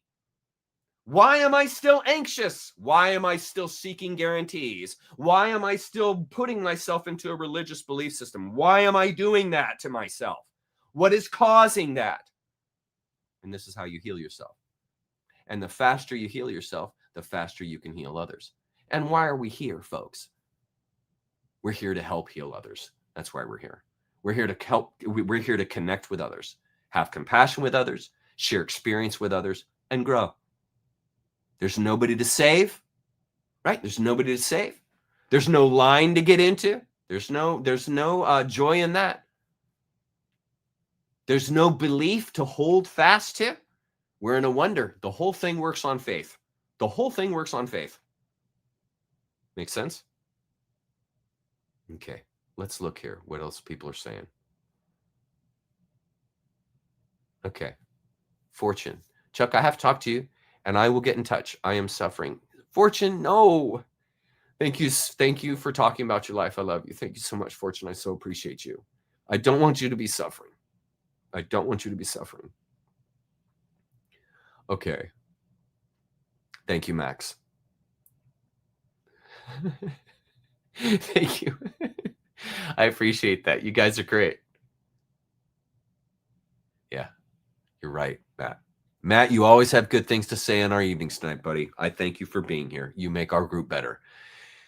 Being too serious can create blockages in and around the heart. I mean, the dude speaks the truth. We must individually accept that it is a dance, right? And take part in our own experience, correct, not someone else's that we loved or respected. Because their bliss doesn't lead to your bliss. You're exactly right, Matt. Someone else's bliss, someone else's way doesn't lead to your way. That's why Zen is a philosophy, not a belief system. It's a philosophy. It's not telling you what to do. It's showing you a bigger picture of the world so that in your real, authentic experience, you are sensitive to that bigger picture. It is outlining for you. It is showing you. It is metaphorically giving you. Yeah. Bigger picture. Okay. Let's go to the bottom. Yeah, it's an awesome phrase. Brian, I learned that phrase from my dad. Everybody's thinking there's something on a stick. That's right. I think it comes from Australia. I think that's common in Australia. They talk about mowing over the poppies or something like that. It's a metaphor that comes out of Australia, which is awesome. Okay.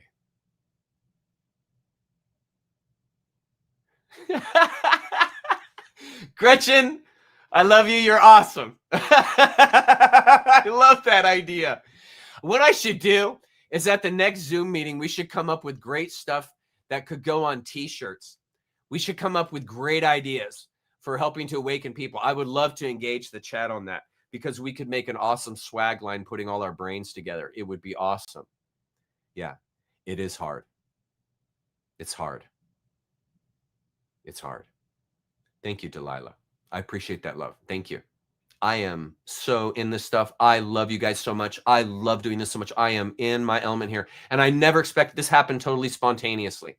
No plan. I mean, think, YouTube, you're going to get a family atmosphere out of YouTube. Are you kidding? And that's exactly what we've done, friends. Go to the Zim. I mean, it's like talking to family. Everybody's kind and courteous to one another. People have genuine concerns they're bringing. And we're talking about these things. It's freaking beautiful. It's freaking beautiful. Yeah, acceptance. Yes, that's key. Thank you, Matt. I love you too, buddy. Sincerely. Thank you.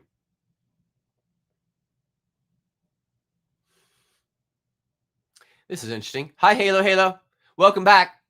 Before I went to India in 2012, I thought I had a good idea of human suffering because I visited my family there in Mauritius. but the level of suffering I saw in India broke my heart. Do you know something, Halo? Do you know that that is exactly what Joseph Campbell said in an interview I saw with him?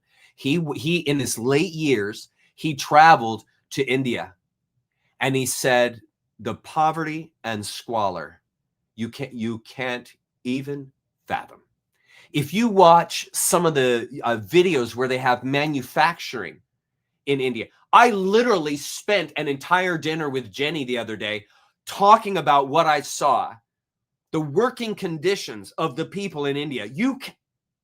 Dude, these guys are carrying around giant buckets of molten steel, and they're freaking wearing sandals. There were guys that were working in trucks that had melted tires in the truck, and they were crawling over all the steel belts that were inside the tires that didn't melt with bare hands and no shoes.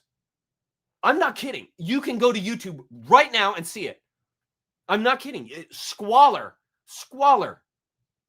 Dudes that are working in soot and they don't even have masks on, and their entire body is black with soot. And they're breathing that stuff. I said to Jen, I said, there's no way those people are living more than a few years. There's no way. There's no way. All that soot going in their lungs, they're done. And it's chemicals. So you are correct, Halo. It is a living tragedy in India. And one of the things I want for the Great Awakening is for countries like that to turn around so that people are no longer living like that, because that is unthinkable. Okay. Are you guys ready to jump in? Hey, thanks, Scott. Scott, I loved hanging out with you, buddy. That was awesome. You were a great asset to our Zoom meeting because you brought up mushrooms and mushroom tripping. And that was a fantastic conversation we had with the fam at Zoom. Yeah, me too, Stacy. Me too. It's a good idea. Stacy's helped me out with swag. She's awesome. She is awesome. She's super trooper. Awesome. Yes, right action. You got it, Robert. Bang. Robert knows.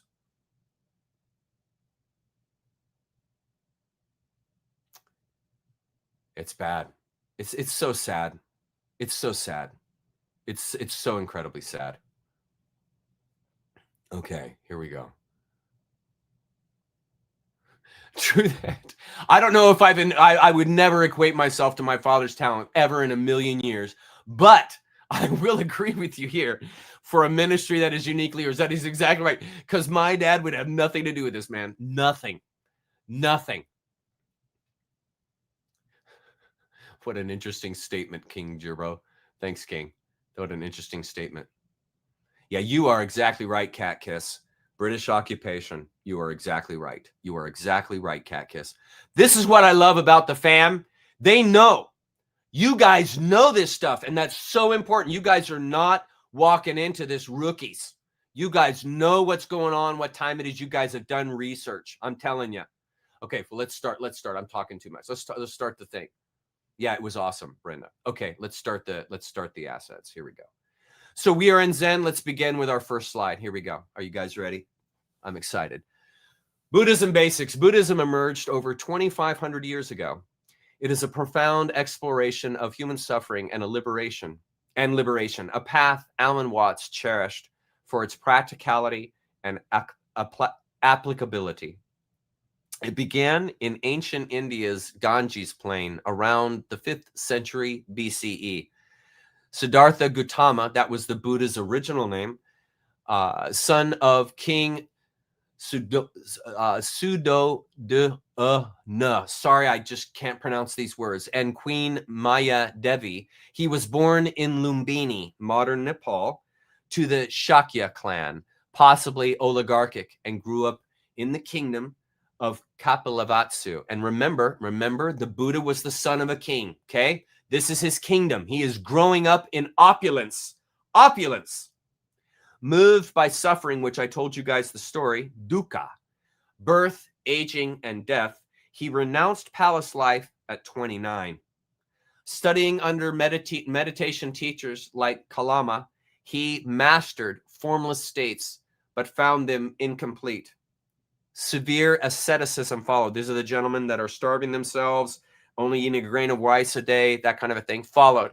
And then his middle way, which came out of that, which came out when he left asceticism and he saw that it was useless. His middle way, which balances sustenance and meditation under the Bodhi tree in Bodh Gaya. Okay, so this is the transformation happened under the Bodhi tree at 35, like the transformation of Jesus happened on the cross in the mythology of Christianity. In the mythology of Buddhism, the transformation happened at the Bodhi tree. And what you guys need to understand is they are all talking about the same principle. It's just wrapped in different packages, but we're all leading each other home. Never make that mistake of not believing that. We are all leading each other home. That is why we are here. At 35, he attained enlightenment, Bodhi, becoming the Buddha, awakened one, inciting karma, rebirth, and dukkha's end. Dukkha is suffering. He taught for 45 years in Bihar and Uttar Pradesh, East India, founding the Sangha community, and died at age 80, entering parinirvana, the state of death if nirvana is realized during life. And this is a special state for those who have realized enlightenment, have awakened. That's a good way to put it. Have awakened within their life. And they go into this alter state according to Buddhism. Okay, now let's dive right into the way. Now, the Buddha, in order to obliterate suffering, came up with what he called the Four Noble Truths, which leads to the eightfold path to the cessation of suffering. So let's look at the Four Noble Truths in detail. The Four Noble Truths form the foundational framework of Buddhist teaching, often likened by the Buddha himself, this is so key, to a doctor's diagnosis and prescription for the human condition. Isn't that brilliant? What a brilliant concept. Here is a prescription for those who are suffering. And then you take on the prescription. That's your role. That's your experience. That's your responsibility. You see? It's all based in self-responsibility. All of Zen Buddhism has everything to do with self-responsibility. You don't sign anything away. You don't give anything away. You take it all on. The whole life, holistically. Good sides, bad sides. And these are to be equated. Not one run from and one held to. Opposite approaches the West. Take the idea of the West in this way out of your head. It has nothing to do with the way Buddhism works. Okay. The Four Noble Truths form the foundational framework of Buddhist teaching, often likened by the Buddha himself to a doctor's diagnosis and prescription for the human condition. They address the reality of suffering in a pragmatic, experiential way. Key. Pragmatic, down to earth, baby. Get your hands dirty, experiential way. Being in it, right? Giving yourself completely to life with nothing held back. All in. I love the phrase, full send. Full send, baby. And that is the approach to life here. This is what it's encouraged, because you're removing suffering, you're removing anxiety. So it gets exciting and fulfilling, encouraging investigation rather than blind faith. Experience over dogma. I mean, right on. And seeing life as paradise. How many times have I told you guys? We are not in a purgatory. We are in a paradise. Here is a brief expansion on each, drawing from the core Pali Canon texts. I won't even try to say that word. Okay. Dukkha. Here's the first noble truth. The truth of suffering. Suffering pervades existence. It is impermanent and unsatisfactory. We're going to look at each one of these in detail. Just get the gist right now. 2, the second noble truth. Samudaya, the origin of suffering. Origin is craving. The origin of suffering is craving attachment and being ignorant. Now, how self-convicting is that? Craving attachment and being ignorant lead to suffering. So what I believe, what I attach myself to, that leads to suffering.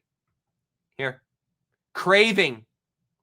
And what I am unwilling to release, I cause my own suffering because I won't let it go. by letting it go, I begin the process of learning how to release appropriately. We're afraid is why we hang on to things. We're afraid of what life is like without that thought, without that person, without that idea to cling to. This is why it's so hard to get out of the West, because the West teaches you to cling to God, teaches you to cling to Jesus, teaches you to cling to the Holy Spirit, teaches you to put on the armor of God. Do you see? It is embedding you in materialism, fear. The more safe I try to secure myself, the more fear I am experiencing. You see, I generate the fear by trying to cling to security in a wonder, in a world which doesn't have any straight lines or very few. Okay? Continuing, 3, nirodha, the cessation of suffering, cessation by release of constant craving. So the answer, very simple, release. You must occlude, you must quell this sense of an unsatisfying feeling that urges you, that causes you to think, to crave, to hang on to things, to find security, to find assurances, to fill your life with those things, and then you'll be safe. The most anxious person is the one who fills their life with the most assurances, I promise you. And then I'm not going to say that one because I don't want to trigger the censorship. But number 4, the path to the cessation of suffering. And what is that? The Noble Eightfold Path to end suffering. So the 4th noble truth is the Eightfold Path. Before we go there, let's look at dukkha. Dukkha, the truth of suffering. This isn't just this isn't just pain or misery, but a profound acknowledgement that existence is inherently unsatisfactory and fraught with impermanence. You see, this is the way we've been raised. It encompasses 3 layers: ordinary suffering, physical, emotional pain like illness or loss, the suffering of change, even joys fade, leading to disappointment when you have expectation, right? And conditioned suffering. All phenomena are composite and unstable, preventing lasting fulfillment. Watts often highlighted this as the itch of life. Can't you see it? The subtle dissatisfaction arising from our ego's grasp on a transient world, which is futile, urging us to see it not as pessimism, this is Zen, but as a starting point for liberation. And there is your change of attitude right there. Right there. Not as pessimism, but a starting point for liberation. In other words, the deeper you are in the pit, the more glorious moment you have of realizing this is my starting point of liberation. The deeper I am in the trench, the greater liberation I'm going to experience because I've so buried myself. You see, it's a totally different perspective than being anxious and fearful that you're in the trench, that you're hanging on to life, that you're hanging on to guarantees, that you're hanging on to religion. You see, these only bring you more anxiety, which is why the person doesn't get out of the fit. They don't get out of the fit because they keep turning these things over. What are my securities? What are my beliefs? Am I on the right track? Am I doing right, God? Can you give me advice, Jesus? This is a person who is unsettled. They're fidgeting constantly because they're clinging. They're clinging. They're re-getting their grip. They're slipping off the rope. They got to keep clinging. That's anxiety, friend. That is suffering. It's suffering. The more you believe, the more you're going to suffer. And it's your problem because you're the one who's buying into everything. You see? It's nobody else's problem but your own. Nobody else's fault but your own. No blame game. No blame. No blame. Remove blame from your life. You are responsible for yourself. If you got involved in someone that hurt you, then you didn't see the signs before you got involved with them. You are responsible. You are. And it also, suffering, you're responsible for your own suffering. You see, but this is the starting point for liberation. This is what Zen begins to show you. Second of the 4 noble truths, samudaya, the truth of the origin of suffering. Suffering arises from craving, which manifests in 3 forms: craving for sensual pleasures, which is addiction, for existence, which is becoming, and for non-existence, annihilation. Rooted in ignorance, obviously, of reality's true nature, suffering fuels attachment to desires, views, self-concepts, and what? I didn't write it down, but I remembered. Relief. Are you not seeking relief when you're suffering? Do you see how deep this goes when it comes to Christianity? Do you see? You see what I'm pointing out here? It's buried in ignorance. Why is Christianity buried in ignorance? Because it's a golf ball sized world. It only knows its own world. It's ignorant to the world outside the Bible. It's dismissed it. Dismissed it as the devil's playground. Want nothing to do with it. I'm going to stay, if I'm a Christian, I'm going to stay tight in this world that the Bible has handed me. Here you go. Here you go. Here's the world. And because it teaches you that you're a sinner and that the world is fallen, you're constantly looking for what? For relief. And how many times have I told you guys, relief is a drug. It's buried in materialism. It's a drug. It's a drug. You see, and what Zen is pointing at here is suffering, which is started, which is initiated by the individual person, right? By each individual person. It's their own problem. It's their own problem because it's rooted in their ignorance. And so one of the ways, not the way, but one of the ways I relieve my suffering is how? And you guys know this. How? I educate myself. I go find out for myself. I go experience for myself. This begins the process. You're not going to relieve of your anxiety and suffering overnight.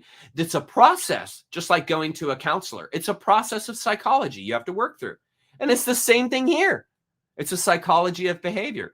And the beginning impetus for the whole thing is release. Release. This creates a cycle of grasping. See, suffering fuels attachment to desires, views, and self-concepts and relief. This creates a cycle of grasping that perpetuates dukkha, more suffering. In Allen's creative lens, this is akin to the Western rat race, an addictive pursuit of illusions where we mistake transient highs. This is so key, especially the person who's experiencing relief and the high of relief, where we mistake transient highs, like relief, for permanent solutions, binding us to the present moment's sufficiency. Do you see? Where we mistake transient highs for permanent solutions. And I'm telling you, what does every Christian think? They think the relief is the permanent solution. They've mistaken relief for God. These things are not congruent. Moving to the next slide. Nirodha, the truth of the cessation of suffering. This is the hopeful pivot. Suffering can end through the complete relinquishment of craving and attachment. Nirvana is not annihilation, this is critical, but a state. It is not annihilation.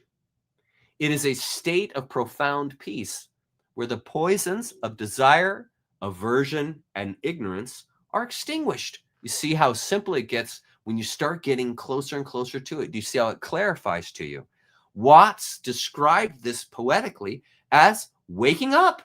And isn't that exactly what we're all doing right now in the great awakening from the dream of separation? Exactly. Nirodha is synonymous with nirvana, a non-dual awareness state. This is nirvana, a non-dual awareness state, see, no separation, where the self dissolves into the quenching of afflictions, free from the egos. There's the word, contrived. And who's contriving them? You are. You are. We create our own suffering. Buddhism is about ending suffering with growth and wisdom, not bowing to a mental form and asking permission or seeking reproof. There is no separation in Buddhism as there is no self. Here it is, folks. There is awareness, a stream of consciousness. Coming to realization of this offers the gift of new perspective. How many times have I talked about that with you guys? The birthright of every human being. And what have I said so many times? if you're always looking out of the same wall of the same building, you have no idea what is on the other wall, on the opposite wall, because you can't see it. You're ignorant. You're ignorant. And so because you only see, here's a great example. Let's say like you're looking out the window and you're seeing all the battle going on with the ships at the port of harbor, and you're seeing all your guys, all the people that are in your city, they're dying as they're fighting this battle with these pirates that are coming in off the sea. And you're looking out this window saying, oh my God, oh my God, oh my God, what am I going to do? Everyone's dying. And you don't even realize, if you just simply went to the other wall, you would see all the reinforcements that are on their way to assuage, to balance out this disbalance that you are obsessed with. This is exactly what happens to the person in their mind. They only see themselves as a center. They only see the battle raging. And they see Satan's winning. We got to pray more. Satan's going to get me. You see, they're caught in that moment, looking out the window and imagining all this stuff that the Bible has put into their head. They're entranced, seeking relief, suffering. You see? And all they have to do to stop all the suffering is simply walk to the other freaking window. That's all they have to do. And for a person here in the West to end suffering, it's simply a perspective change. Change the perspective, you change the world. It's a perspective issue. And this is exactly what Watts is pointing towards. And this is the most self-responsible approach. You're not dependent on anybody. You're not waiting for anyone to show up to save you. You're not having to agree to any contracts. You see, it's authentic. That's what makes it work. It's authentic. It's true because it's your experience. And that's what's going to show it to you. You see? Next slide. Now we begin the fourth, the truth of the path leading to the cessation of suffering. The remedy is the Noble Eightfold Path, a holistic guide to ethical living, mental cultivation, and wisdom. It's not a linear progression, but an interdependent wheel as everything rises independently. Meditated upon to cultivate insight and compassion. Let me read that all together then. The remedy is the Noble Eightfold Path, a holistic guide to ethical living, mental cultivation, and wisdom. It's not a linear progression, but an interdependent wheel meditated upon to cultivate insight and compassion. Watts saw this as a way of life, and you see it, and a better option than dogma. Bingo. Emphasizing Zen's practicality in everyday actions. That's getting your hands dirty, much like its focus on mindfulness in the mundane. Brilliant. Okay, so let's look at the Eightfold Path. Awesome. The Noble Eightfold Path is a foundational teaching in Buddhism outlined by Siddhartha Gautama, the Buddha, as the practical guide to ending suffering, dukkha, and achieving enlightenment, nirvana. It forms the fourth part of the Four Noble Truths, which diagnose the problem of suffering, its cause, its cessation, and the path to that cessation. I mean, he did exactly what he told the charioteer he was going to do. This path is often described as the middle way. That's the gray line in the yin yang. Remember, you have the white, the black, the dots, and then you got the gray line in the middle. That's the middle way. That's the middle way, where there's no just black, no just white, but a combination of the two. That's the middle way. This leads to peace, leads to release. This path is often described This path is often described as the middle way, avoiding extremes of indulgence and asceticism, which obviously we know the Buddha said was BS. And it's intended as an interconnected, holistic practice rather than a linear sequence. You see, everything self-arises together. Everything self-arises together. No one's in charge. Nothing's initiating it. It just happens of itself so. The 8 elements are typically grouped into 3 categories: wisdom, ethical conduct, and mental discipline or concentration. Practicing these cultivates insight, morality, and focus. Morality comes out of your empathy. It does not come out of laws. And stop with the excuse, Chuck, if we don't have Jesus, then I'm doomed to sin. No, you're not. No, you're not. No, you're not.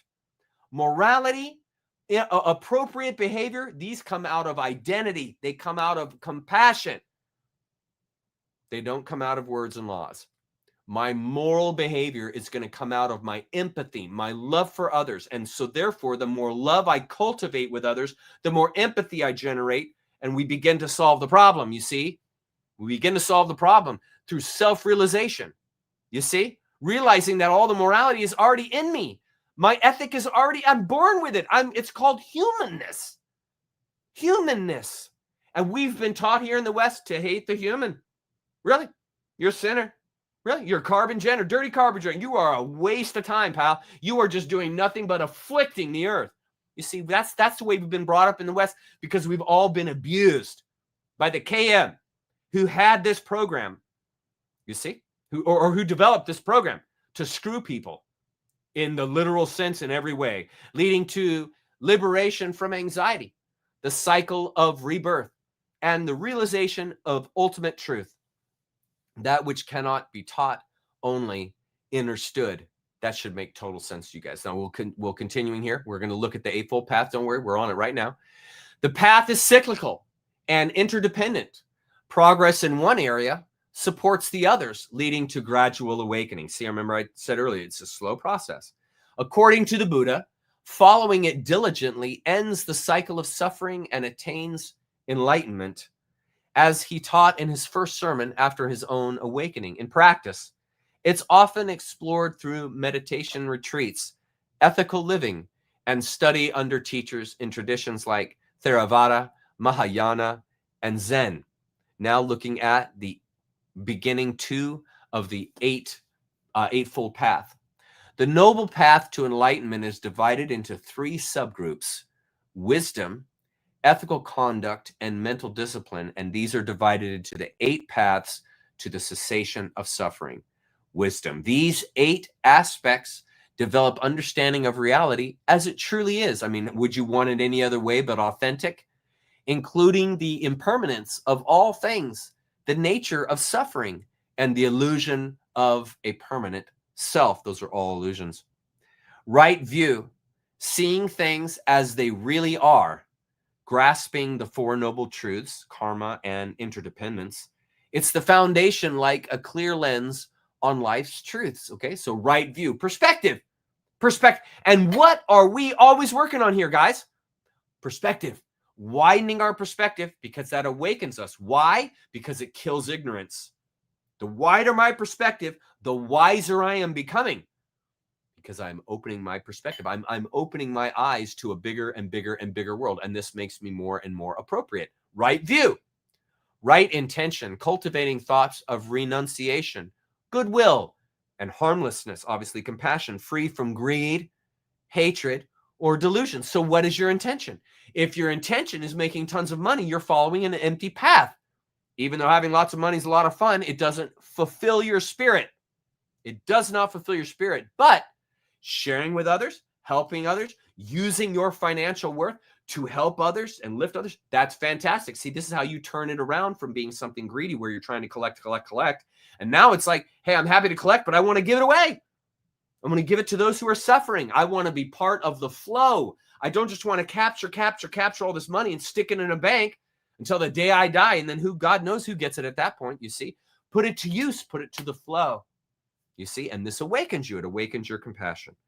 This directs the mind towards ethical and compassionate resolves, obviously. So the pro tip, please notice how this philosophy is incongruent with the materialistic, form and law obsessed, dogma conditioned Western mind. True that. Okay, next slide. Ethical conduct. These foster moral discipline, creating harmony in relationships and society while purifying actions to support mental clarity. So here's the next step. Right speech. Speaking truthfully, kindly, and helpfully. Avoiding lies, gossip, harsh words, or idle chatter. It builds trust and reduces harm. Do you guys see how knowledgeable this is? So perspective, intention, which is identity. Then we move to right speech. What's coming out of your mouth? A fire of healing or a fire of destruction? You know, right speech, right action, acting ethically, obviously, abstaining from killing, stealing, or sexual misconduct. This promotes nonviolence and integrity in life. You see, this is the self-responsibility coming through in Zen. And why it's so hard for the Westerner to conceptualize this, because they think they need Jesus or religion to behave in the right action. You see, they're dependent. They have learned that no, that right action is not going to come from you, you sinner. That's not going to come out of you. You got to get it from Jesus, and then Jesus will give it to you. So pray for it, and it'll be put into you. You see, it doesn't work that way. Right action comes out of your empathy. It comes out of your identity with others. It comes out of your compassion. That comes out of the identity and empathy. You see? You see? Logic, wisdom. This is going to free you, friend. Right livelihood. Earning a living without harming others. That's the key one. Without harming others. Avoiding intoxicants and exploiting others. This ensures one's work aligns with compassion in all things. Earning a living without harming others. Do you guys remember that story of Steve Jobs? When he went to recruit, who was it, that guy that was, I think it was the president of Pepsi, was it? And he basically said to the guy after he did his whole schmeal, I think he had his shoes off, he was barefoot, and he put his feet on the guy's desk. And he said to the guy, listen, man, do you want to spend the rest of your life making sugar water, or do you want to spend the rest of your life changing the world? And there you go. There you go. Earning a living without harming others. You know, if you're a manufacturer of soda pop, I mean, you're giving people cancer every day. But if you're a manufacturer of an iOS, of the new technology that's developing, you're now opening all kinds of opportunities for your fellow humanity to better themselves through the use of a computer, just like I've done here. Do you see? Its perspective is everything. It's one of the greatest questions I ever heard in an interview ever. Do you want to spend the rest of your life selling sugar water, or do you want to spend the rest of your life changing the world? It's a good question. Mental discipline. These train the mind for focus and awareness, leading to deeper insight, humanism, and equanimity. So here we are. 6, right effort. So where are you putting your power? Diligently presenting unwholesome states like anger and cultivating wholesome ones like joy through balanced mental energy. You see, right effort. Folks, this is common sense, man. This isn't rocket science. Right mindfulness, maintaining clear, present moment awareness of body, feelings, mind, and phenomena, often through practices like meditation. How many times have I told you guys how important sensitivity is? How many times have I told you guys that? It is the sensitive individual that's going to be able to transcend more quickly than the person who's numbed out. This is why you don't want to be addicted to anything that numbs you out. You see, because your path to enlightenment, you are subjecting to, I mean, unpurposed action, frivolous. You're not focusing on these principles here. You're numbing yourself if you're addicted to something. You see, right effort, right mindfulness, a clear and present moment awareness of the body. You see, feelings, mind, and phenomena. This all comes out of sensitivity. And so this is fostered. You foster that. How do I foster sensitivity, Chuck? Slow down. Start looking around. Stop rushing. Get down on the level of your friends, your family, wherever they're at. Look them eye to eye. Invite authenticity into your life. Invite compassion into your life. So you see, right here, mindfulness, right concentration, developing deep meditative absorption for unified, tranquil focus, which supports profound clarity and wisdom, does it not? And here, this nice little quote from Lao Tzu. If you don't realize the source, you stumble in confusion and sorrow. When you realize where you come from, you naturally become tolerant, disinterested, isn't that interesting? Amused, kind-hearted as a grandmother, dignified as a king. You see, you track these things to yourself, my friend, through your diligent actions, compassionate actions, aligning yourself to that which can't be talked about. Here are 3 key concepts. excuse me. Here are 3 key concepts in Buddhism. 3 marks of existence. Number 1, 3 marks of existence. These universal characteristics imprint all conditioned phenomena. Impermanence. Remember, we're in a wonder. Now you see it, now you don't. Nothing lasts. Everything changes from thoughts to empires. So with that in mind, this again begins to quell your anxiety. Why? Because you realize everything changes and you adapt to that. Now you see it, now you don't. People will die. Your loved ones will eventually die. You have to adapt to that reality. You don't sit sulking in grief for 2 decades. No, you accept it. You welcome it and realize they have passed on to a world and energy and existence that is unbelievable. And I am happy for them and I love them. It's when you're trying to hold them and clutch them and keep them around, that's when you're going to be developing the anxious state. Let them go. Let him go. It's one of the things that I had to do with my dad because I at one time was so close to him, and it's been a process of realizing I just have to let him go. I just have to let him go. We've gone different ways and it's okay. We both love each other, but I have to let my want of him seeing with me eye to eye or him leaving Christianity or something like that. Those are expectations. If I put those on my father or put them on myself, I welcome anxiety. The free state. What do I do with someone that I love? Let them be who they are. Let them go. Stop clinging to them. You're only going to kill them. You're only going to kill them when you cling to somebody. You have to let them go. You have to let them go. Okay, next, suffering, dukkha, ties back to the first truth, showing how clinging to the impermanent breeds dissatisfaction. And why wouldn't it? Because it's now you see it, now you don't. And if I'm clinging to that, and I don't accept that we're in a now you see it, now you don't reality, what am I doing? Creating anxiety. I'm fighting flow. Everything is impermanent. Nothing lasts. Realize that, folks. You are in that world. Stop living in denial. Nothing lasts. Nothing. So don't live in the denial that somehow it is going to last. It ain't gonna. It ain't gonna. Eventually, you're going to leave your job, this place where everyone is telling you how great you are and how much you contribute, and eventually you're going to have to leave that job and leave all that praise and leave all that accomplishment that you're a part of. This is to be celebrated. This is to be celebrated. Next. Oh, sorry, I missed the last one. Sorry. No self. Denies an eternal independent soul or ego. This is what Buddhism does. It denies that. Instead, the self is a process. Get this. The process of the universe is its self. Have you ever thought about that?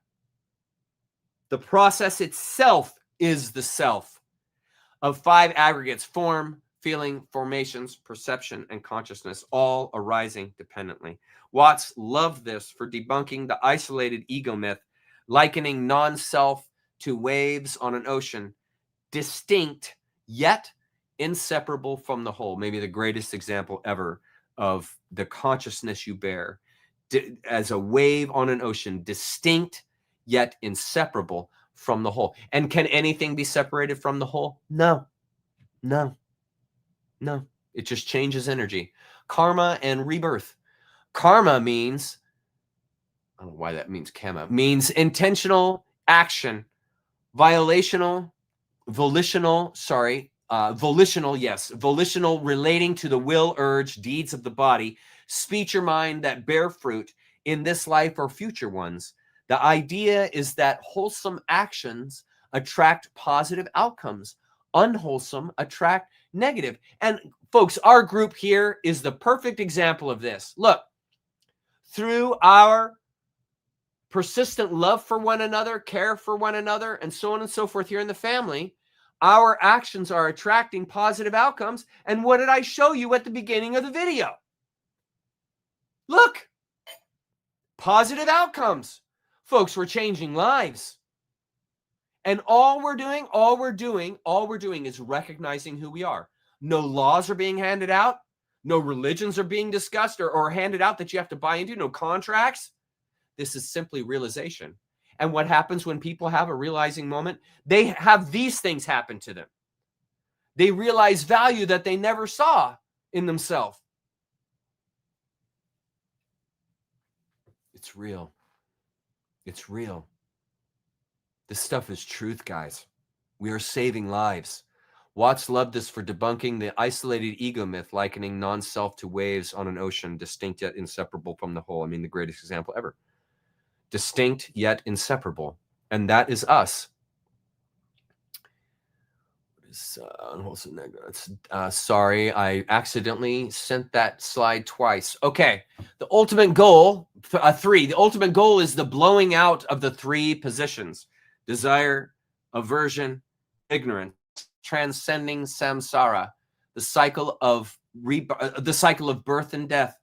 It is described apophatically, removal of suffering. This is how I open my book. You remove all that it is not. So if I want to see the lion inside the marble cube, I remove all the marble that's not the lion. You see, that's apophatic, removing what isn't. And it's the same thing with God. You can't say what God is. You remove what God isn't. Unborn, unconditioned peace. In Mahayana, including Zen, it's realized here and now. That's the key. It's realized here and now, not in some distant realm. Watts poetically called it the eternal now, where dualities collapse. You see the logic in that? Collapsing the idea of duality, collapsing the idea of the self, and aligning to the idea of being in a stream of a flow of consciousness. You're not a thing. You're not a self. You're not a soul in this Buddhist teaching. You are an energy that is flowing with consciousness. You are part of the stream. That's what he means by the universe is peopling. We are part of the stream of development that the universe fosters, because the universe is nature, and nature fosters novelty. What are you? Novelty. Nothing like you. Not one other person in the world's like you. You might have similar appearance to others, might have similar personalities to others. Nobody is just like you. You are pure novelty, and that is incredible value in a nature that fosters novelty. That tells you how valuable you are. You're one of the most novel, whatever this is, in the universe. In the universe. Novel. There might be smarter creatures than you. There might be more beautiful creatures than you, but nothing like you. You see, we are unique. The ultimate goal. Oh, we just read this. No, sorry. We just read this. Okay. We are at 7:15. Okay. Let's keep trucking, because we're going to get right into the book now. And I don't want to do this whole night, not get right into the book. Tying into Watts, a Western Zen alchemist. Let's begin the formal look into the book now. Watts tied Zen to Buddhism's core by popularizing it as liberation from ego. Blending with Western psychology and science, he critiqued Western obedience. Interesting. He critiqued Western obedience. How many times have I told you guys to be disobedient? To a separate God, favoring Zen's non-dual cosmic self. Analyses praise his accessibility, but scholars warn misinterpretation when Allen overemphasizes the whimsy without monastic allegiance. And this is where I love it that Allen was not formal. I love it that he in many ways was a full-blown hippie. And the hippie doesn't have to worry about all the monastic allegiance. The hippie knows there's a lot more to the world than that nonsense. Regardless, Watts inspired generations by making Zen accessible to the common man. That's you and me, friend. And gave rise to a deeper dive that no scholar could conceptualize, because they are too close to the books and too far from the experience of the practice. And this is an outstanding metaphor I thought of while I was writing this. A student of surgery may be a great learner in the classroom and memorizer of medical books, but that does not make him a good surgeon. I mean, what's his bedside manner, right? What's his bedside manner? You know, how does he apply? Can he actually do the procedure? Can his hands stay still enough? Does he have enough eye coordination to actually do the practice? Experience. If you were going in for hip replacement surgery, would you rather the guy that knows all the medical books inside and out, but he's never one time actually done a hip replacement surgery? Or would you rather the doctor that's kind of shaky on all the medical memorization stuff, but when it comes to the artwork of repairing a body, second to none? Guys, second to none. Which one do you want replacing your hip? The one that's the scholar that's in the books, or the one that's doing 5 hip replacement surgeries every day for the last 2 decades? Which one you want? You know what I'm saying? You want the one with experience. You don't want the scholar. You want the autodidact. You want the one that's in the trenches doing it, not the one that's up in the ivory library reading books all day, never getting his feet on the ground, never getting his hands dirty. Do you see? And Zen emphasizes that experience is everything, because that's the only truth you can know is your own personal experience. And this is exactly what it's pointing towards here. Okay. Now, where were we? A student of surgery may be a great learner in the classroom and memorizer of medical books, but that does not make him a good surgeon. He must practice to know skill. This is the beauty and model of the autodidact philosopher. They surpass conventional instructed thought. I mean, how does the scholar surpass conventional instructed thought when all of his tests are based on conventional instructed thought? You see, they surpass conventional instructed thought to adjoin and equalize an unconventional world or wonder. Allen's version of Zen was creative and unique, a joyful, integrated life concept echoing Huinang's everyday mind. Allen's foundation sets up beautifully for writing a book on Zen that unites authority with the unprovoked. How tantalizing is that line? I remember writing that this last week. Allen's foundation sets up beautifully for writing a book on Zen that unites authority with the unprovoked, right? And think of how many of us Westerners have not been provoked yet with this idea of Zen, with aligning with experience. Think of that. I mean, we are in fresh soil right here, guys.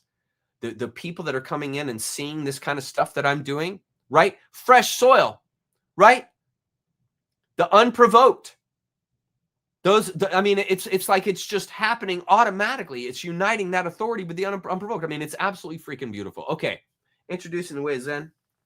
In the opening pages of The Way of Zen, Watts lays the foundational groundwork for understanding Zen Buddhism, not as a rigid doctrine or intellectual pursuit, but as a profound way of liberation, rooted in Asian traditions, particularly Chinese Taoism. He begins by defining Zen through negation, highlighting what is not to dismantle Western preconceptions. That's that apophatic, highlighting what is not, to dismantle the Western preconceptions, because the Western preconceptions are all highlighting what is. You see, God is this. God is love. God is just. God is the creator. God is on and on and on it goes. And you are so much more better off describing something that doesn't fit into words by talking about what it is not. Apophatic. Watts delves into the pitfalls of Western thought patterns, which prioritize linear conventional knowledge and abstract categorizations, contrasting them with the holistic, direct apprehension central to Zen and Taoism. He explores how societal conventions shape identity, knowledge, and reality. This is key. Societal conventions shape those things, often leading to fragmentation and disconnection. I mean, think what science does to you. Disconnects you from God, disconnects you from your identity, tells you're a slime, you know?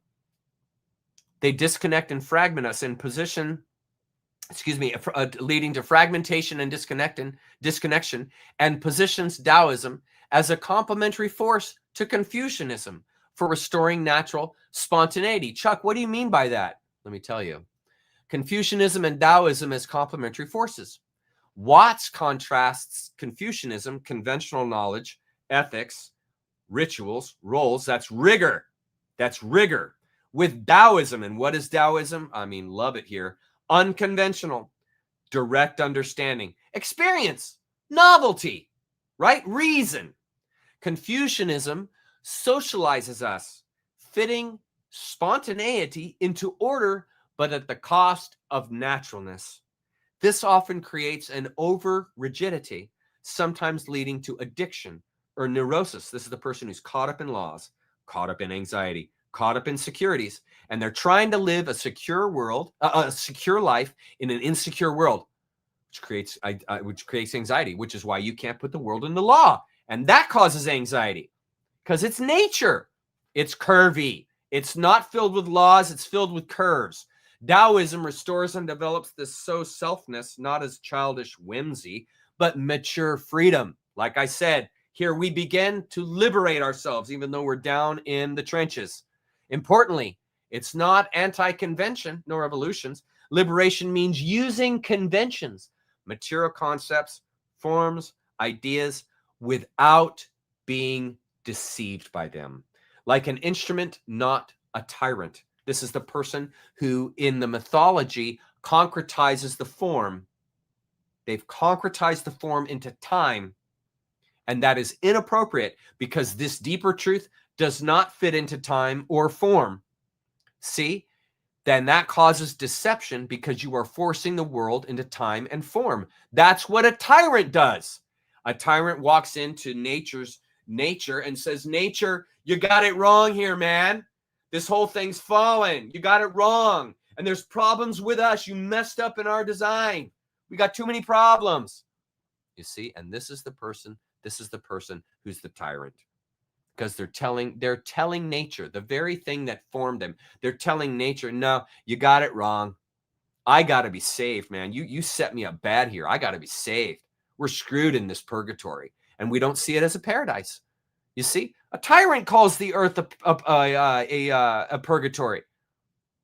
It's the one who loves and has large perspective that becomes the instrument for the world. For Westerners, this is palatable as balance. Society needs order, Confucianism, but personal freedom needs release, Taoism and Zen. And that's why I said earlier, what do you do with those that you love? You release them. You stop holding to them. You stop expecting them. Western spiritual pitfalls and the need for direct apprehension. Allen critiques the West's lack of Taoist equivalent as Hebrew Christian tradition merges God absolute with moral conventions, overburdening society and sparking revolutions against God, namely leading to aesthetic tyrannies like science. This creates guilt.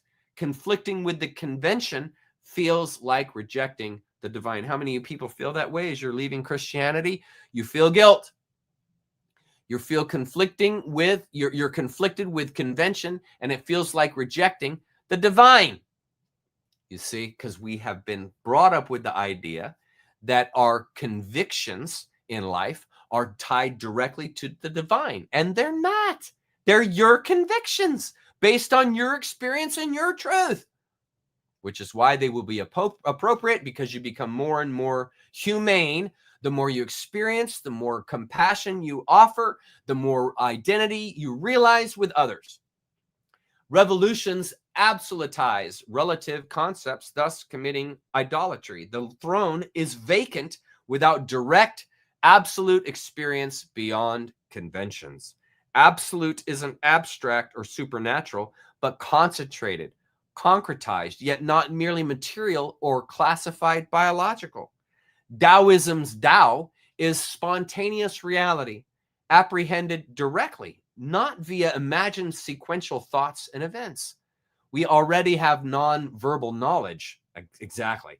Taoism extends this, liberating from abstract ego identification, meaning the sooner you don't see yourself as an ego, the better off you're going to be.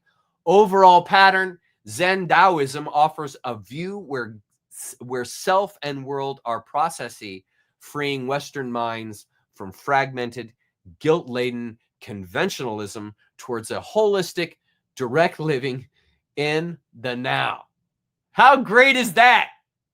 Let's go to comments and see what you guys are doing. Okay, the next one is slide number 27. Okay, that's our next slide. Let's go to comments and let's see what you guys are doing. I'm going to go. Let's look here. I'm right at the end where Ann is. Thank you, Angie. Thank you, love. I appreciate that. Lives in the crescendo before the fade. Brilliant. Thank you, Carol. Nice. Nice. That's awesome, Carol. What a neat little statement you made there. Very cool. And you're a jazz reviewer. That's so cool. Okay. Awesome. You guys are joining Stacy's Telegram. That's fantastic.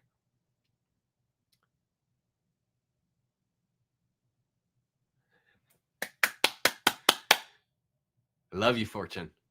Fortune, you are awesome. You got the Zoom started. Incredible. Incredible. We are all better off and living in your knowledge by your bringing up that suggestion. So thank you, Fortune. You are an asset to all of us. Thank you. Yeah, you guys are just doing your thing. Yeah. Zen stories are awesome. You guys do anything. Let's keep rolling. Let's keep trucking.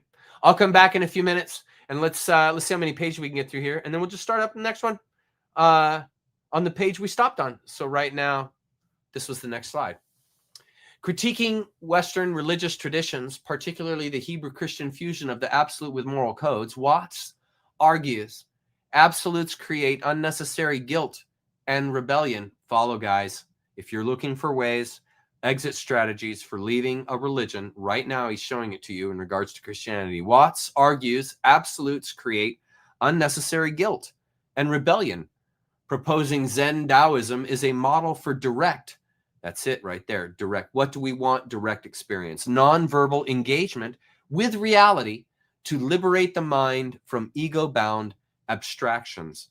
Zen offers release from overthinking, guilt-laden moralism. I mean, how many of us grew up in guilt-laden moralism? I mean, that is the life of the Christian. Guilt-laden moralism, because you're a freaking sinner and you'll be a sinner till you die. Guilt-laden moralism and abstract ego identification, fostering a spontaneous, unmediated connection to life that transcends dogmatic structures. We are in a wonder after all.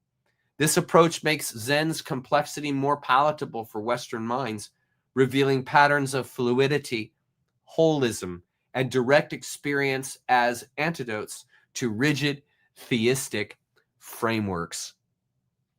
Man, that's good stuff. How much I wish I would have had this when I was leaving Christianity. Let's read the highlight here. Zen Buddhism is a way and a view of life which does not belong to any of the formal categories of modern Western thought. You don't say. It is not religion or philosophy. It is not a psychology. It is not a psychology or a type of science. It is an example of what is known in India and China as a way of liberation and is similar in this respect to Taoism, Vedanta, and yoga. I will say this, folks. I do see it as a psychology. The way that others may see this as a psychology or not a psychology, I do. I see it as a psychology because it goes to work on your mind with your mind by giving you new concepts. Like when they, I've used this example before, but when the counselor tells you that you're codependent, like you're acting like a codependent, you're behaving like a codependent, but you don't know it. And so simply the counselor saying, hey, this is what a codependent is, and this is where your behaviors are matching the definition of codependency. The person who's the codependent will be like, holy smokes, I never knew I was doing that. Or the or the enabler, the one who's in relationship to the alcoholic. And instead of getting in a fist fight, they decide, you know, it'd be better if I just go to the alcohol store and just buy more alcohol. And they don't realize, well, by doing that, you're enabling this person. So it isn't a solution to go buy them alcohol so they won't strike you anymore. You know, and a person has to awaken that realization and realize, wait a minute, I'm potentiating alcoholism because I'm providing the booze. And they make that connection and realize, you know what, I'm actually really detrimental to our relationship rather than helping it to grow. You see, that's what this is pointing towards. That's what this is pointing towards. And that's why I see Zen as a philosophy. It's an idea, a thought, a concept, so that you can grow as you contemplate upon it. It is an example of what is known in India and China as a way of liberation and is similar in this respect to Taoism, Vedanta, and yoga. As well as will soon be obvious, a way of liberation can have no positive definition. It has to be suggested. There it is. No positive definition can't be said. It has to be suggested by saying what it is not. There's your apophatic. By saying what it is not, somewhat as a sculptor reveals an image by the act of removing pieces of stone from a block. This apophatic method underscores Zen's elusiveness, positioning it beyond Western binaries like sacred versus secular. Do you see? Continuing. He continues, historically, Zen may be regarded as the fulfillment of long traditions of Indian and Chinese culture, as the fruition of these great cultures, and as a unique and peculiarly instructive example of a way of liberation. Zen is one of the most precious gifts of Asia to the world. Isn't that beautiful? Here, Watts frames Zen as a cultural synthesis, a gift offering universal liberation. And this will be our last slide. Let's see, what's our slide after this? What page is this? This is page 3. Okay, so we were on page 3. So we're finishing. Okay, so let's do this. Okay, 2 more slides. Excuse me, 2 more slides. Here we go. Zen as a way of liberation. Pro tip. Zen isn't a system to intellectually grasp, but a path to release from overthinking. For those seeking liberation from Christianity's doctrinal emphasis on belief, sin, and salvation through intellectual ascent like creeds and theology, Zen provides a radical alternative, spiritual philosophy, as an answer to spiritual dogma. So Zen is literally coming along fairly specifically towards the Christian and offering them an answer that contains no spiritual dogma. Overthinking in Western religion often manifests as endless rumination on moral absolutes or divine will, trapping the mind in anxiety, guilt, and questioning oneself. How many times have I told you guys the Christian fidgets with their spirituality nonstop? That's why they got to pray without ceasing. Fidgeting with it. Always making sure, am I in good relationship to Jesus? Is my relationship to Jesus good? Am I abstaining from enough sin? Have I asked forgiveness? Do I need to ask forgiveness? And what does God think of this idea I have? God, what do you think of this idea? What should I do in this situation? What is happening? Fidgeting, constantly fidgeting.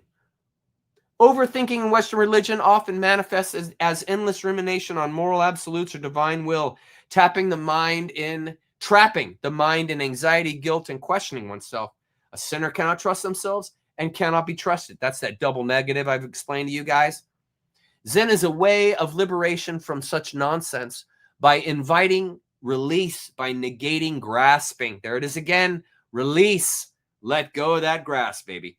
That's where freedom is found.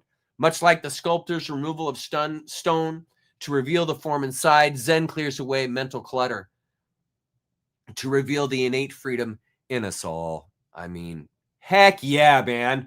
This isn't anti-intellectual, but in fact transcends intellect. This is what most people don't realize. When you fill your world with words, you filled your world with the limit of those words. Whereas if you can transcend the words, transcend the intellect, well, now you're in a bigger world, my friend.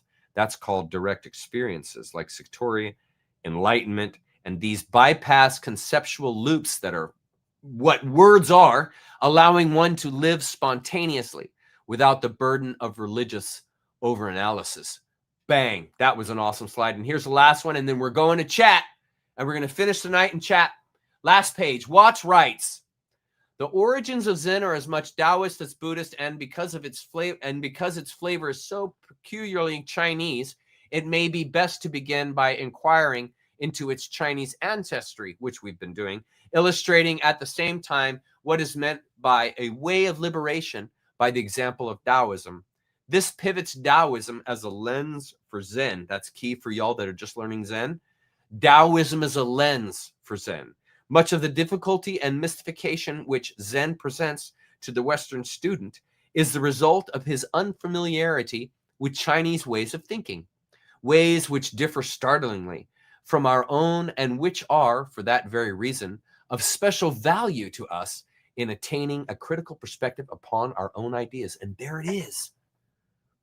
A triangulating idea, a triangulation, some philosophy that is outside of all these areas that you're focused, so that you can reflect and see in its mirror, oh, I'm missing that part. I'm too in it. I don't realize I don't realize what I'm missing because I don't have this different perspective.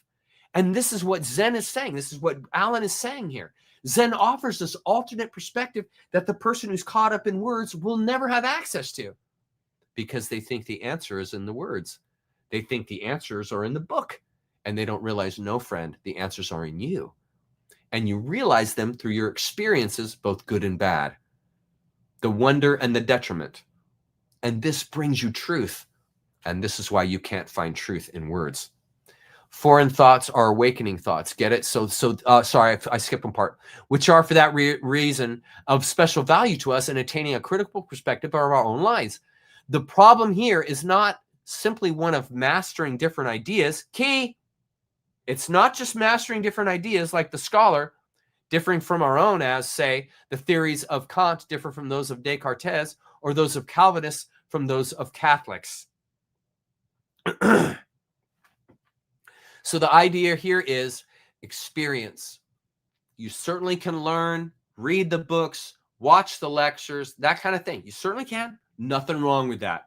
But don't be consumed in it. Use it as a mirror. Use it as an idea to better yourself, but don't get captured in it. Because when you get captured in it, you become that belief.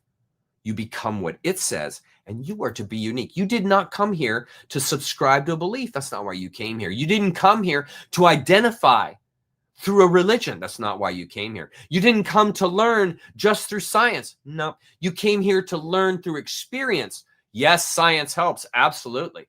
Absolutely. And yes, religions can give you great perspectives, but they're not the end all any more than science is the end all, because it's all words. And we are in a wonder. And you are a wonder. Do you see? Okay, so we will start at the top of page 4 next week, and we will simply continue, just like I said to you guys we were going to do. I have no idea how long this will take, and obviously we had a big intro today with my thoughts on Buddhism and trying to find relationships for you to understand why the Buddha was so overwhelmed in this one-day experience with the charioteer. And it just is it's like that in life. Spontaneously, maybe you'll have a car accident, maybe you'll win a great job or something, but life comes at you spontaneously. And it's what that shows you that renders life, not what you are trying to put on it in words, but the real, authentic, transient, now you see it, now you don't truth, directly coming into your life through experience. And this is what Taoism is pointing towards as the central main teacher for Zen. Do you see? Okay, awesome. Awesome. So that is slide 32. So we'll get back to that next week. Let's go to comments. We've got 20 minutes, guys. Let's jump in. If you've got a question for me, put it in all caps. And then after we're done with chat here in about 20 minutes, I'm going to play a closer, which is that awesome, oh my God, I love that music so much. That awesome guitar and lute work. That's so brilliant. Okay. Hi, Lancelot. Question. Sorry. Question. Chuck, how long has it taken for you to live these concepts automatically? Probably they began to gel in probably 3 or 4 years ago. 5 years ago. Not that long. No. Probably like 3 years ago. Because the existence here in the Pacific Northwest has been an even more difficult challenge. I know you guys don't believe this, but I don't know how else to tell it to you. It's been a bigger challenge because of all that I left than cancer was. Because with cancer, I mean, I really had support of those around me. My parents may not have agreed with what I was doing, but they definitely supported me because they wanted me to live. I mean, everyone wanted me to live.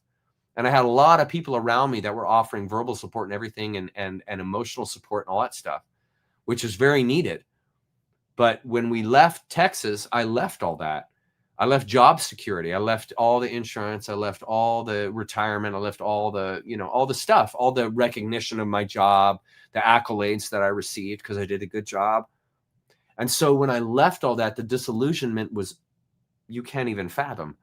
And as I mentioned last week, I had a number of winters where I spent quite a bit of time screaming and yelling in frustration in the forest because I was clinging.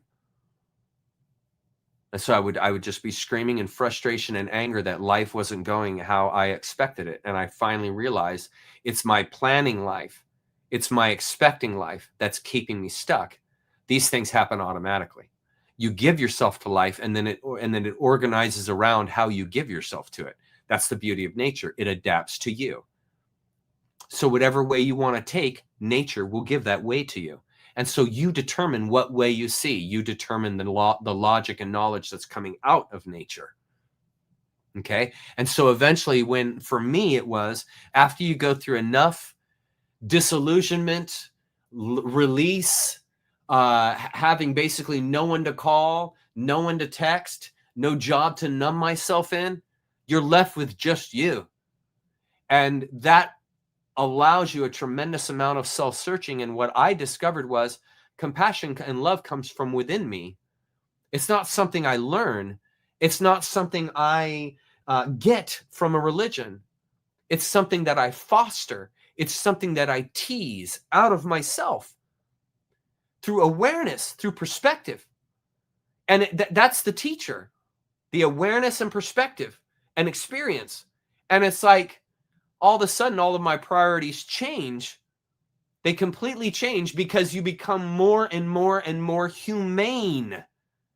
We're actually beautiful creatures. We've been raised in a Western society that is determined to destroy you, to destroy your mind. Determined. We live in that and have lived in that abuse our entire life. And so when people see Zen and they're like, what, there's no moral code? Well, then you're just going to go out and sin all the time. It's because that's the way you've been raised. You've been raised to believe that you're a sinner. You've been raised to believe that you're fallen. You've been raised to believe that you'll leave the God you love. These are freaking programs. It's not spontaneity. And you're a human being. You're nature. You feed on spontaneity. You're a nature creature. You feed on novelty. How novel is a 2,000-year-old religion? There's no novelty in there at all. None. That road's been run, brother. Run.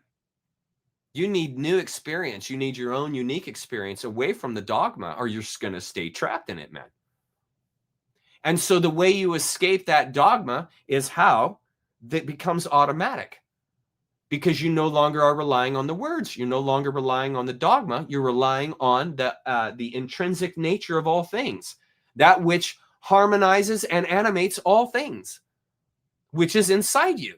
And words don't get you there. Experiences get you there. Realization and sensitivity and reason get you there. Do you know? It's a totally different approach. And so the stuff becomes automatic when you no longer are looking to words, statements, agreements to behave appropriately. But appropriate behavior comes out through connecting with others, through the empathy, recognizing their ignorance and realizing I can help them in the sense of seeing a larger world. And how do you show them a larger world? You give them compassion. You show them compassion. Do you see? It's all reciprocal. Dude, that is really kind of you to say, Ashkan. That is an honor to read that, sir. Being called a force of nature is an incredible honor. Thank you. Thank you. I don't even know what to say to that. Thank you. That's incredible. Yeah, you're exactly right, Robert. I mean, guys, okay, I'm so glad I thought of this. I wanted to say this. I thought of this during the week, and I'm like, I've got to say this to everybody. There are histories that claim that we've been here for hundreds of thousands of years. But understand, those hundreds of thousands of years have been in a state of capture. Now think about this. This entire planet, for hundreds of thousands of years, according to some philosophies, we have been abused so badly you can't even fathom it. I mean, they're not even going to reveal some of the things that were done by those in politics underneath the KM. They're not even going to let people know publicly what they were doing because it's so bad. It's so bad. And that has been the case for possibly hundreds of thousands of years. Our species, many believe and think that our genes were changed, like that telomere number 2, or the chromosome number 2 with the telomeres that were bound, they claim that's like a 800,000 years ago thing. Which means that we have been the slaves of that race since they had genetically modified us. We've been a food source. As one of the guys on the internet says, we're a container. We've been a container, not even a creature, a container. And we have been raised and living in that abuse. I mean, think of the generational transfer in your DNA. We've been in that since hundreds of thousands of years before the Inquisition even happened. This gives you an idea of the abuse trauma that we are in as a society. I'm telling you this to give you a larger perspective. Folks, we have been raised and we are genetically modified to be abused, to be slaves. That's how we've been raised, to be slaves and abused and killed. And they're preying on our children, and they have been for likely hundreds of thousands of years. In other words, 10,000 years ago is nothing, man. Nothing compared to the larger picture. That's just when they had their last reset. So again, so they could maintain control. And that's why this Great Awakening is so radical, because this has never happened in hundreds of thousands of years of human existence. Do you guys realize this? The human species has never known the kind of stuff that I'm sharing with you, that you're a light, that you're pure love, that all the empathy is within you that you ever need. Your virtue is in you. These are radical ideas for our species, folks, because we have been raised in abuse. We've been raised by parents that literally hate us. Parents meaning whatever alien race came up with this genetic, they hate us, you see. So there's real recovery necessary here. There's real recovery because we have really been abused. And the sooner you can capture that and really get a grasp of it, you'll then begin to understand that's why this is taking so long.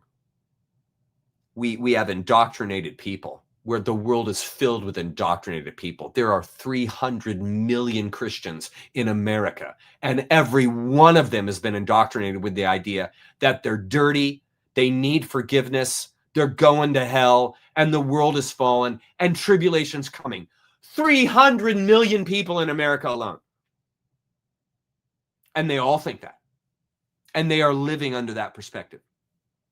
So the ideas that I am showing you today, to those folks, are unthinkable. Unthinkable. A world without dogma? A world without Jesus? What? A world without Christianity? You are nuts, man. Brainwashed. Abused to the end. They don't even know who or what they are. They actually think they're a sinner. They actually think that. And they will fight you to keep that true. They will die that way. You talk about abuse. And we're these transcendent, wondrous nature creatures filled with energy, power, and gifts. And everybody's living under the delusion we're mistakes. We're chance happening. We're fallen. Prone to leave the God you love. You see, this is radical what we're doing here. And they will be afraid of us as soon as we awaken. Yeah, intentional enslavement. System making matrix under Admiral Mountain law of the holy. Yeah, you guys got it, man. You guys know. I'm preaching the choir here. They work to disable our ability to connect with higher levels. Yes, yes. Here, hi, Benjamin. Benjamin, I think you're the same dude that is awesome with coffee enemas. If not, I'm sorry. But dude, thank you. You've been an inspiration to me this week. I'll tell you more at the Zoom meeting on Friday, and we'll get to that in a minute. This experience is so unnatural. I will not accept pain and competition for growth. Exactly. And you shouldn't. It's through compassion and cooperation with Exactly. Exactly. We've all bought the cons. Everybody's bought the con. And that's why it is. Yes, they are afraid of us. April Kitten, I remember you last week. Thank you. Yes, they are afraid of us because we're awakening. Your greatest power, the greatest thing you can do for humanity, truly, guys, the greatest thing you can do for humanity is better yourself, man. Awaken yourself. That's how you can serve and save humanity. Awaken yourself. learn a new way, learn a new philosophy, learn a new understanding, and release from clutching, lower your anxiety. This is how you're going to release your power so we can overwhelm them exactly, so that they become afraid of us. Okay. I don't know what that means. Where does the milk come from? I don't know what that means. Sorry. Yeah, I'm sorry, Scott. I love you, Scott. And I remember you from the meetings. I'm so happy you're here, man. I'm so glad you're here, and I'm glad you're part of my life. And I'm really sorry that your kids think you're crazy. I know what it feels like, because my parents think I'm crazy. My siblings think I'm crazy. All my siblings think I'm crazy. The only people that in my family that don't think I'm crazy are my wife and my 2 kids. They're the only ones. They're the only ones who don't think I'm crazy in my family. Attaboy. Good job. No, good job. Good job. They need the shakeup. Yes, bam! Stockholm Syndrome, where you see the values of the oppressor as your own, and you then enable the actions of abuse by the oppressor. That is Stockholm Syndrome. And that is exactly what has happened with all the Western world, with the Christians and Islamists and Judaists. That is exactly what's happened. They're all in a Stockholm Syndrome. They have identified their value with the value of their abuser, namely the one that's telling them to go into hell, namely the one that's telling them they're in the wrong religion. That's the abuser. And it creates Stockholm Syndrome because then the convert identifies with the values of the abuser, which justify their abuse.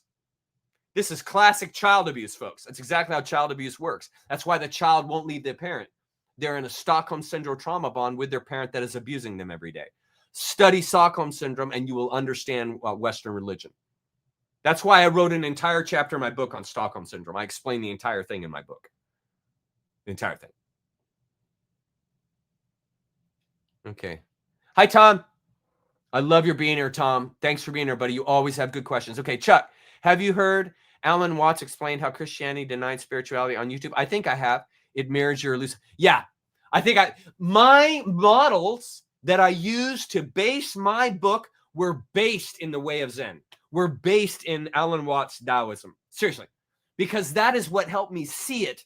I didn't see it clearly until I dove deep into Alan Watts. And that's when it was like it all became clarified. Like the ocean just opened when I went into Alan's mind with his work. And it was life-changing. His books, his lectures, yeah. And that's why my stuff mirrors. That's why my stuff mirrors Alan and the Way of Zen in my book. Yeah, right on. That's what I want to hear. That's what I want to hear. Despise their lies. And I know you've been here for a while because I've seen you commenting. I'm really glad to see this. It's coming clear, man. That's what I want. That's what I want. Here. Hi, Melissa. You're a big contributor here. Thank you so much for your contributions. Really appreciate it. I wonder what happens besides a reset if we awaken past the point of no return. Are we like the... No. What is happening right now is the reshaping of the human mind. And I think that's why I do what I do, is I want to be a part of that process. And I think that that's what's happening right now. Everyone is going through the process of releasing the indoctrination, releasing from their addictions to relief, releasing from Stockholm Syndrome through their own work, just like you can't stop becoming a codependent until you see that you're being codependent. And you can't see that it's a bad idea to think you're a sinner until you realize what happens to you psychologically when you think you're a sinner or believe that you are. And so what's happening right now is everyone starting the process of beginning to recover. The world we're going to, in my opinion, could be totally wrong. The world we're going to, in my opinion, is a humanely oriented existence where the human beings, values that come out of you, empathy, connection, compassion, the things that we have become the penultimate example expression of the society. So we become a partnership society. And I wrote in my book about dominator culture and partner societies. And we are moving to a partnership, which means you take on your local community in the sense of I'm going to become an exemplar, an example of how to live, an example of compassion, an example of connection, an example of appropriate identity. and I'm going to be a living essence of that to my local community. That's our role, folks. Very few people are the ones that go out in the missionary thing and go far away. Most of the greatest work you can possibly do is right here in your own community and being a light, an exemplar. These people are surrounding you. You talk about having an influence on them. It's beautiful. And Jen and I have enormous dreams, enormous ideas of bringing the community together. We have all kinds of dreams we've talked about that we want to do because that's our role, to unite the community. You see, we grow stronger, we grow together, we grow faster when we're together, when we're connecting and speaking with one another and looking in each other's eyes. That's where growth is. So no, I don't think the reset is ever going to lead to a doom thing. There's going to be challenges. People are going to die. There's going to be problems. I mean, you guys have seen the plane crashes lately. I mean, we're in the midst of a very challenging time, and that will continue for a while. People need to awaken. And you awaken through pain. You awaken through suffering. And you awaken through release. That's what's happening right now. But we're headed to a good place. Chuck, hi, Fortune. Thank you. You are saving lives. Heck yeah, we all are, Fortune. We all are, and you're a big part of that, Fortune, because you suggested the Zoom meetings. So you've had an enormous impact on that statement, Fortune. Heck yeah. I am shy and brainwashed to be this way. I am 40 now and want liberation. I will do my best to join the Zoom. You are loved by many. Thank you, Fortune. Thank you so much, love. I really appreciate that. Thank you. I love you too. And I love my chat. I love my people here. Not my people, us. I love us. Okay, so we'll talk this week, Fortune. I've got something I want to ask you, an idea. We have 2 minutes. Let's find. Thank you, Side Pigeon. And Side Pigeon, you were the first one at the first Zoom meeting. When I clicked in to go to the meeting, it was you that was sitting there. So thanks for being here, buddy. Thanks for being here. I know exactly who you are. I've seen you so many times on the Zoom meeting. I'm so glad that you're here. Thank you, sir. Here we go. Hi, Shelly. Chuck, I watched your detox vid and will again tonight. Awesome. Order my... Dude, you are so awesome, Shelly. Yes, commitment. Get the stainless steel one. It allows you to still be able to heat it on your stove. Because sometimes when you prep your coffee enema, it'll be too cold and you'll need to warm it up. And it's nice to have a stainless steel bucket that you can set on kind of the edge of your stove. And then you could just mix your fingers into the coffee to get the temperature right. Because eventually, if you do enough of these coffee enemas, you won't need a thermometer anymore. You'll know just by the feel of your hand if you do enough of them. And so it's really nice because when you have the stainless steel, you can set it right on the stove. And you can turn the stove on and then you could just mix the coffee with your fingers and it'll warm right up. Warm it up. That's what I'm hoping for. So good luck. Absolutely keep me posted, Shelly. This is what I'm hoping for, Johnny. Full disclosure, that's what I want. I want full disclosure. That's what I want. Yeah, many ways it is. But seeing it as a paradise will help you in your life. It's your attitude. It's your approach. It's your perspective that even if it is a prison planet, even if you think it's a purgatory, with a different attitude and a different approach, you can change that mentality. Attitude is everything. My dad did a big quote on that once. But yeah, exactly. Yeah, we have a very high consciousness. We have very, very strong consciousness. Okay, let's find. You're welcome, Rolando. That's why we're here, buddy.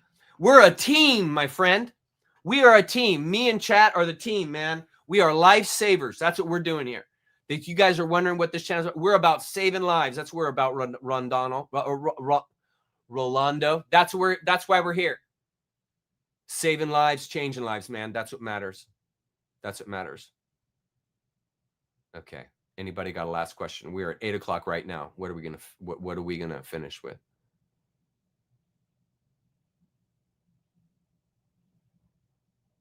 Yeah, I agree. Long time ago, friend. It takes a long time. I mean, I really think that this Great Awakening, quote unquote, plan has been around since the 60s. I really do. After they murdered JFK, I really do. I think that that and the nuclear testing in the 50s and 60s is what initiated this. And I also think, though, I got to be honest with you. Oh, wait, where'd you go? Here. I got to be honest with you. I think that no, I'm not going to say it. Sorry, I shouldn't have started. Sorry, I'm not going to say that. Okay, here we are. I created a Discord for people to connect. I named it Team Chuck. You're awesome, Stormy. Send me an email with the link. Send me an email. I don't know if I'll be involved in it, but I want to see it. I want to check it out. So yeah, just send me a link and my you know my email. It's contactchuckjr@yahoo.com. Okay. One last question. Yeah, me too, Mandy. Zen is awesome. It's only going to get better. The lectures are only going to get better. Okay. Anything else? Yeah, it's very messy, Lancelot. It's very messy. Yeah. You know, you're not the first person I've met like that, 9mm. Yeah. I would definitely say that my involvement in live videos, not my involvement in the videos I was doing before, but the live videos was completely spontaneous, unplanned. And it's become clear to me, especially now that I'm receiving letters from people saying that they did not commit suicide because of my presentations. It's now become crystal clear to me that that's exactly why that happened. That's why I had the experience of disaster last year in November, right before Thanksgiving. So I completely stand behind that. Absolutely. Yeah. Yeah, I totally believe you. Okay. Thank you, friend. Yeah, I can show you the McLaren factory. Bro, oh my God. That would be a dream. That would, to see any Formula One factory would just be a dream. That one of the things that I've told Jen when we vacation someday, if I ever do that, but if we ever vacation in Europe, we're going to an F1 race. We're going. I want to go to Spa. I want to see Spa, Belgium. I want to see Silverstone. Those are the two tracks I want to see more than anything. And then I also want to see Suzuka in Japan. Those are my favorite tracks. Those three tracks are incredible. Zandvoort in Amsterdam would also be incredible. My wife says that she has a Welsh background in her genetics. And so, yeah, Zandvoort would be right there with it. All right, let's wrap it up, guys. I love you guys so much. Thanks for being here. I'm going to close out with a nice little closer. I'm sorry, Cat Kiss, but we're finishing up here. It should clear up. But we're going to watch this little closer here of this beautiful guitar and lute music and a walk in the forest. And I will look forward to seeing you guys next week. We'll continue right on. And then finally, Zoom meeting. It's at 1 o'clock on Friday, Seattle time. Same time as this last week. Okay? So if you want to go, either shoot me an email if you're not on the email list. So if you're new, if you've never gone to Zoom, shoot me an email and say, hey, Chuck, I'd love to go to Zoom. And I will get you on the Zoom email list. If you have received emails and stuff from me about Zoom, that means you're on the mailing list, so you don't have to email me. You will stay on the list until you tell me that you want to be off the list. So we're going to do that again, and it's open. Bring your comments, bring your questions. I get questions from people in emails every week. Bring them to the Zoom. And if you don't hear back from me when you send me an email with a question, it's probably because it would just be too complicated to explain it all in words. And I would be better off if we sat face-to-face in Zoom, and I could also bring about emotions and feelings into it to better communicate what you're asking, or the answer to what you're asking. So bring them to Zoom. It's the perfect opportunity. And if you can't be there, send your email to someone else and they can ask it for you. So if the hours don't work for you, but it's at 1 o'clock, 1 p.m. on Friday, this coming Friday at in Seattle time. And hopefully we'll be together about an hour and a half, 2 hours. And we talk about everything because it's a private group. And so we don't, you don't have to censor yourself. I don't have to censor because it's like having a meeting at a business office. And so it's great. It's not going public. It's not going out and everything. So it's safe. It's a good opportunity and a place for you guys to go. If you feel a little unsafe or you feel like you're not so sure about all this, come over to our Zoom, hear what some people have to say. And you may find that you'll have some understanding there that will quell your fear. I love you guys. I'll see you next week. Thanks for being here. I really appreciate your being here. Thank you so much. Okay, let's do the closer. There we are. See you guys next week. I love you.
Bye.